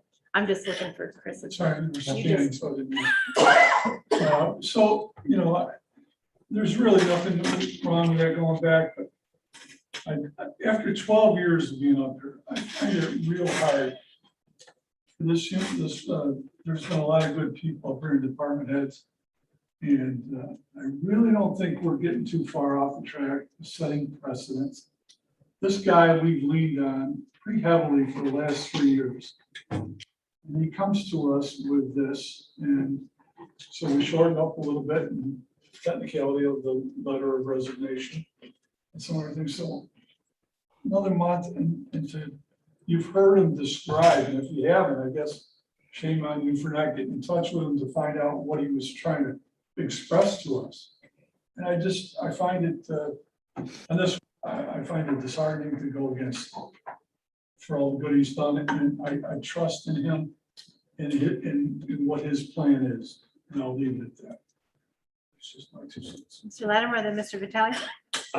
Being on the county's planning board for 10 years, and then being up here for another 11, going on 12. You know, we've had a lot of historical brain power retired, Nick, Bruce, now Sue. And we've got this once in a lifetime opportunity with the cash involved, with, you know, we're planning sewer, water, you know, hopefully some other economic development things. We should have that office beefed up, ready to go with 10 different plans to try to be funded from the White House, which we know we have good contacts with, senators, assemblymen, Senate, you know, it's just crazy that we've got this golden opportunity and we're not set up to go. And being in the planning department for years, I'm disappointed. Mr. Vitale. And then we'll go with Mr. Petrus. I just want to say with the amendments, I will probably support this. But I think going back through committee, I don't think it's so much questioning so much as giving some legislators opportunity to actually look at the work that has been done. So I will support bringing it back to committee, but I will also support it in the future when it is voted on. So I just think it's good to go back through committee, giving people an opportunity to look at what they've just received. But I will support it. Mr. Petrus? Thank you, Madam Chair. I would request a roll call vote on the motion to table to committee, please. Does that eliminate further discussion? Does that eliminate further discussion? No. Okay. I think I've said this before. Mr. Lattimore brings up a good point. I've spoken with both current representatives of our county as well as past representatives. Mr. Lynch has big shoulders. He carries an awful lot of work and planning that happens for every single grant, and he is the go-to for the entire county. I believe that looking critically at this position and understanding that there is unprecedented money out there that we need to be going after as a full-time job is very essential right now. And it's really unprecedented funding that we need to pull down. And I would like planning to take a look at their staffing and hopefully look at adding another grant writer, planner, whomever. If I could, the current administrative assistant has done an outstanding job over several years, and this is definitely no reflection on her. She is a wonderful asset to our county. I feel as though shadowing for 6 months isn't going to produce another current executive assistant, without getting into names. By essentially just shadowing, I think that we need to go back and take a critical look. And I think about for me, in the position that I've been in for a year and a half, I think about other key employees through the county at all levels. I see the sheriff, I think of Evie, I think of all these people, we didn't have that 6 month. You talk about somebody essential as Evie from your department. That's a big transition. So I think about all the people that we didn't do this for also in other departments that I have actually said, I don't think that's a good idea that you do a long-term shadowing.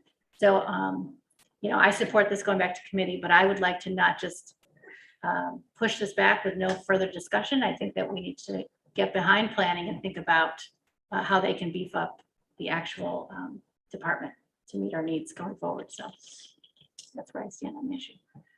So I would be in favor of pushing this back, but having productive conversations in the meantime. Okay. Any other comments? Yes. Can I ask a question? I guess it would be a technical question for Mr. Palermo, because we've gone down this road before. Tabling it back to committee, is that even such a thing? Haley's initial motion was to refer it to a standing committee. With a question of priority when it comes to table versus referring or committing back to the committee. And I think Ms. Daly did phrase it properly, although it's been referred to a couple times as tabling to committee. That's not correct. It's referred to the committee. There's a difference. I think Elaine did say table. That's why I wanted to ask, because I know we've been down this road. Very, very closely. I think I asked for clarity about tabling, and I believe she did say referring, but I don't know. Mr. Fuller? Just another clarification on this. If it gets referred back to a committee for next month comes up, that committee happens, and it doesn't pass. Does it not come forward again because it didn't pass, even though it passed this month out of the committee? I would say yes, it does not come forward. Okay. Any further discussion? Okay, so the vote is to refer this to the planning committee next month. Okay, roll call. Okay. Tucker Whitman, No. Andy Dennison, No. Ben Vitale, Yes. Chris Petrus, No. Paul Pigbee, No. Keith Batman, Yes. Hans Petcher, No. Mark Strong, No. Heidi Nightingale, Yes. Elaine Daly, Yes. Tricia Kerr, No. Timothy Lattimore, No. Michael Didio, No. Brian Foley, No. Elaine McBeth Coleman. Yes. Defeated. So we go back to the original motion. You do it. No, You said- Mr. Hickman, you already had a motion The to amend, motion's is on. that correct? to the So I think- 4 months. Yes. You're To the voting 4 on an months. amendment now. Okay, because that didn't come amended in this, it wasn't revised for today. Correct. Okay, so it's amended to go back to 4 months shadowing for the current administrative assistant. That's his motion. Okay, that's your motion. Can I just clarify what, in the whereas, is it a date of like September 2nd that we're putting in there? And instead of August 2nd, it'll be September 2nd? Okay. Discussion, we had a motion, a second on that amendment, so discussion on this amendment. Okay, roll call vote on this as well. Hearing none. We will get right to the roll call.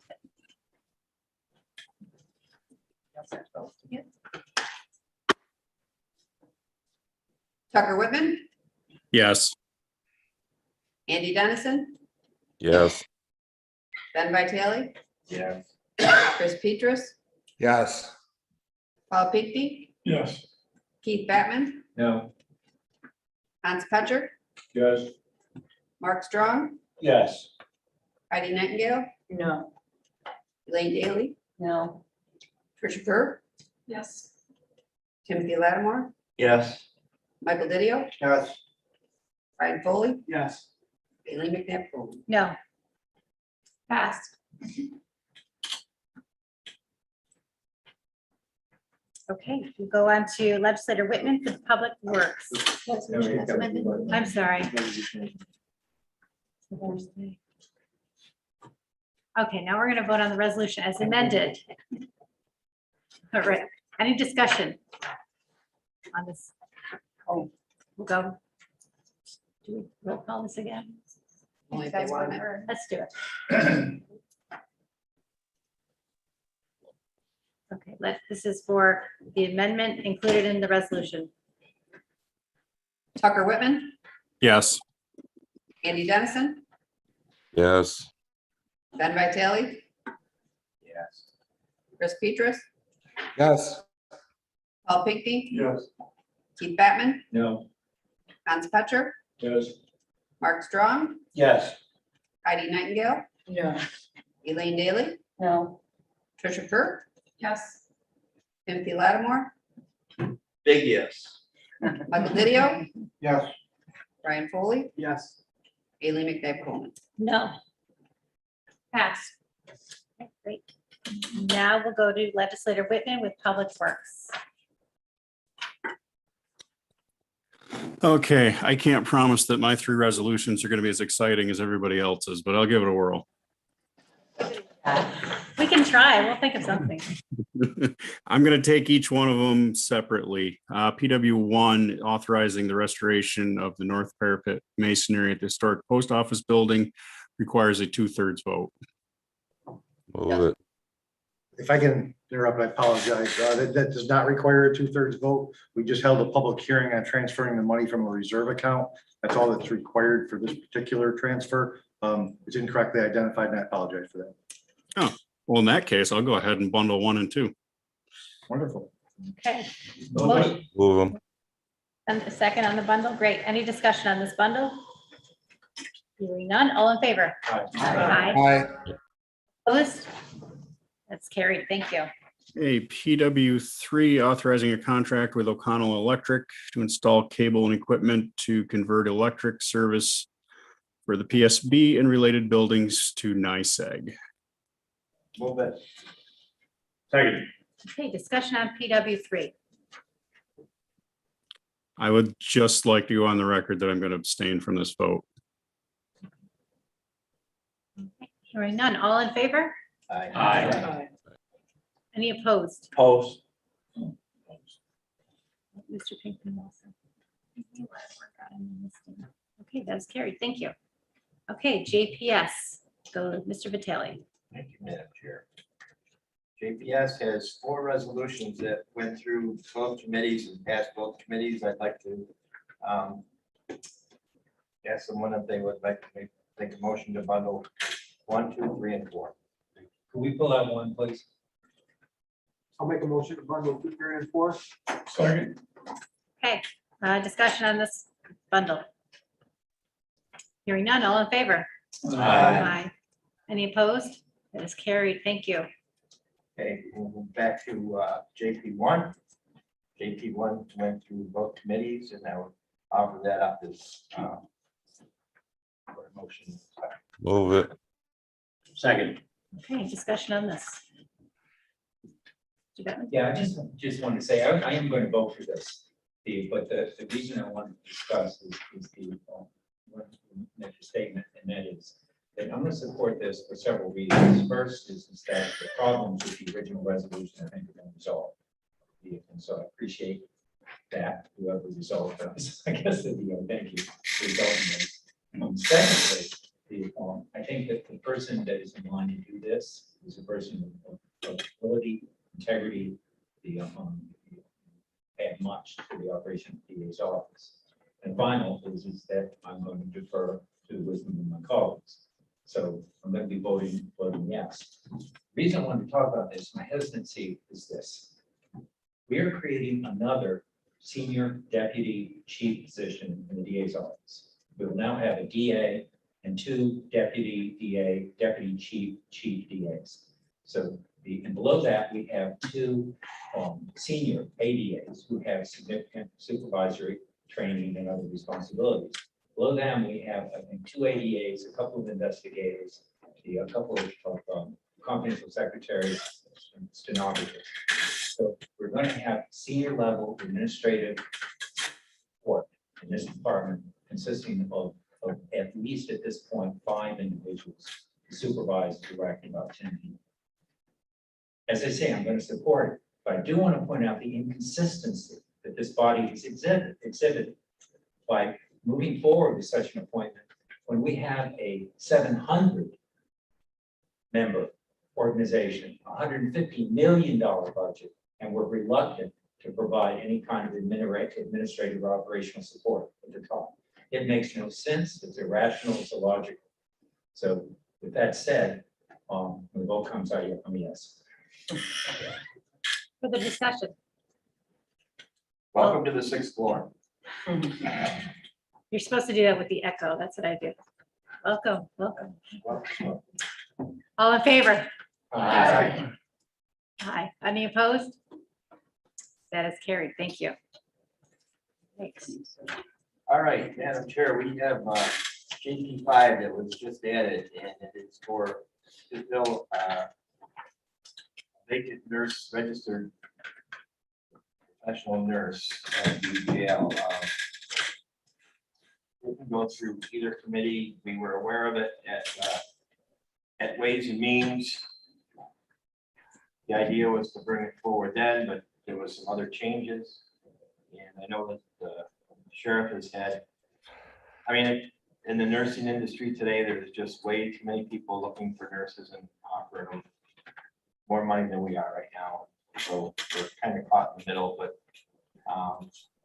I would like to support this resolution. I would like a motion in a second, and if anybody had any questions for the sheriff, I would ask the sheriff to speak to. Move it, Petrus.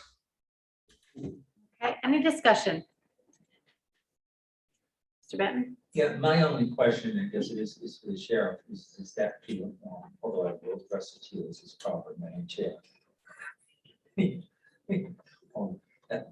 The other resolution, most of our resolutions don't have the any kind of shadowing with the other person. This calls is I've been told, I haven't seen the resolution, I'm afraid. I've been told this calls for 80 hours of the training. And I assume that's with the incumbent. So that's something new.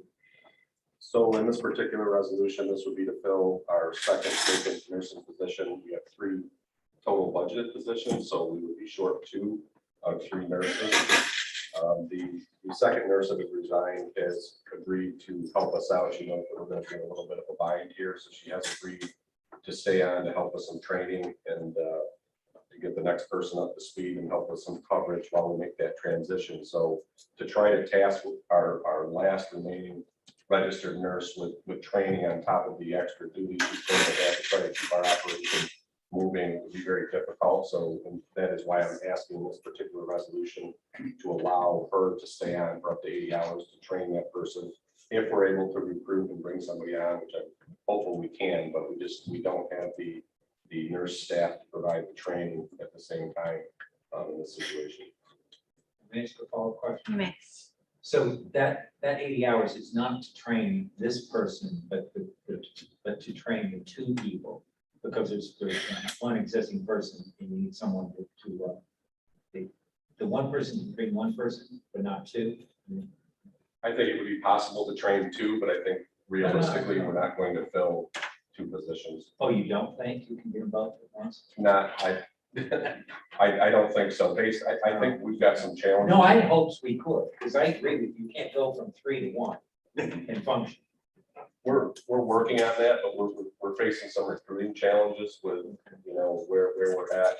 We're gonna have to take a look with HR at our salaries, and, I think it's not realistic to believe that we'll be able to fill these two positions immediately. It would be my hope that we can, but I don't see that happening. I think that we can fill one position, one additional position here, and have 2 out of the 3 will be doing something based on what I'm seeing with the climate out there.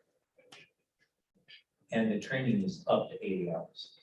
The resolution indicates that, yes, to train up to 80 hours, so that the nurse that's resigning would be able to fill in for up to 80 hours for the training and additional coverage. After she's That's what I'm gonna ask. And also, if we can't get both of them at once, that person can also do coverage. Correct. Okay, that makes sense. Thank you. Okay, further discussion, Mr. Latimer? Madam Chair, we've experienced, with our risk management analysis that, jails sometimes cost us money to operate, and because, we make professional calls, and sometimes the end result is not what we expected, but so there's a lot of liability there, and by not having trained personnel there exposes us to worse situations in court, and so I'm all in favor of making sure that our guests are taken care of, so that we don't have a situation where we end up in court. So I'm all in favor of it. Further discussion? Hearing none, all in favor? Aye. Any opposed? And that is carried this evening.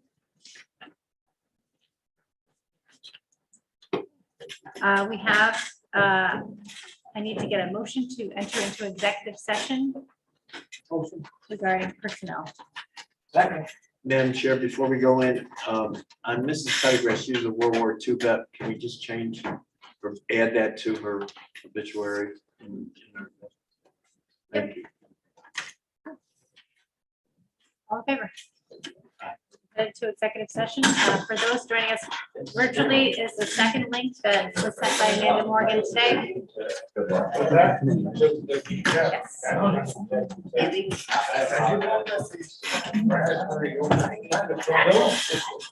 Thanks, Chris, for everything.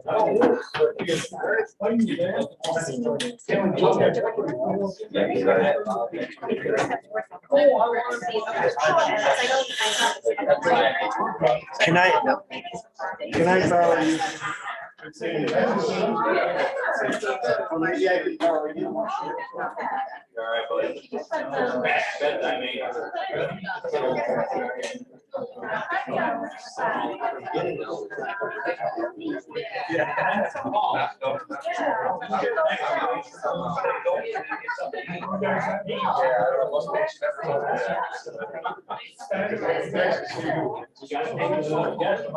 But tomorrow, you just came in.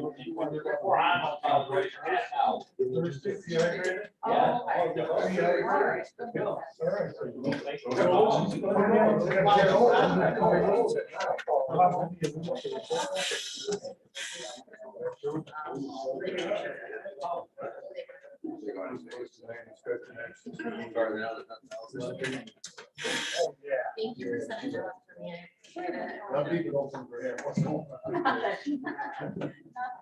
Everywhere you go, there are. I know. That, it would keep You're it talking open here, for I'm a talking you. Look at that.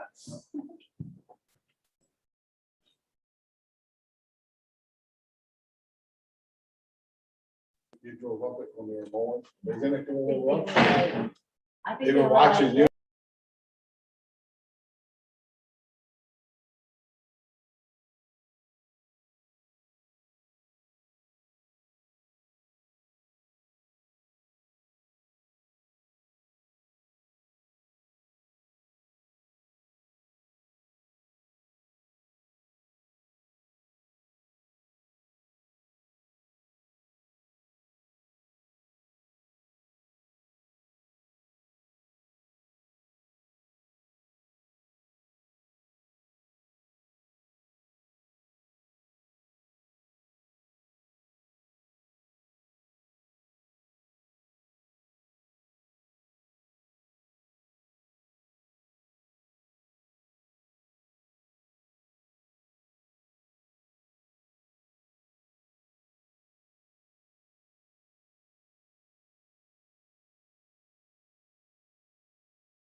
Hey, guys, don't we need to vote to come out?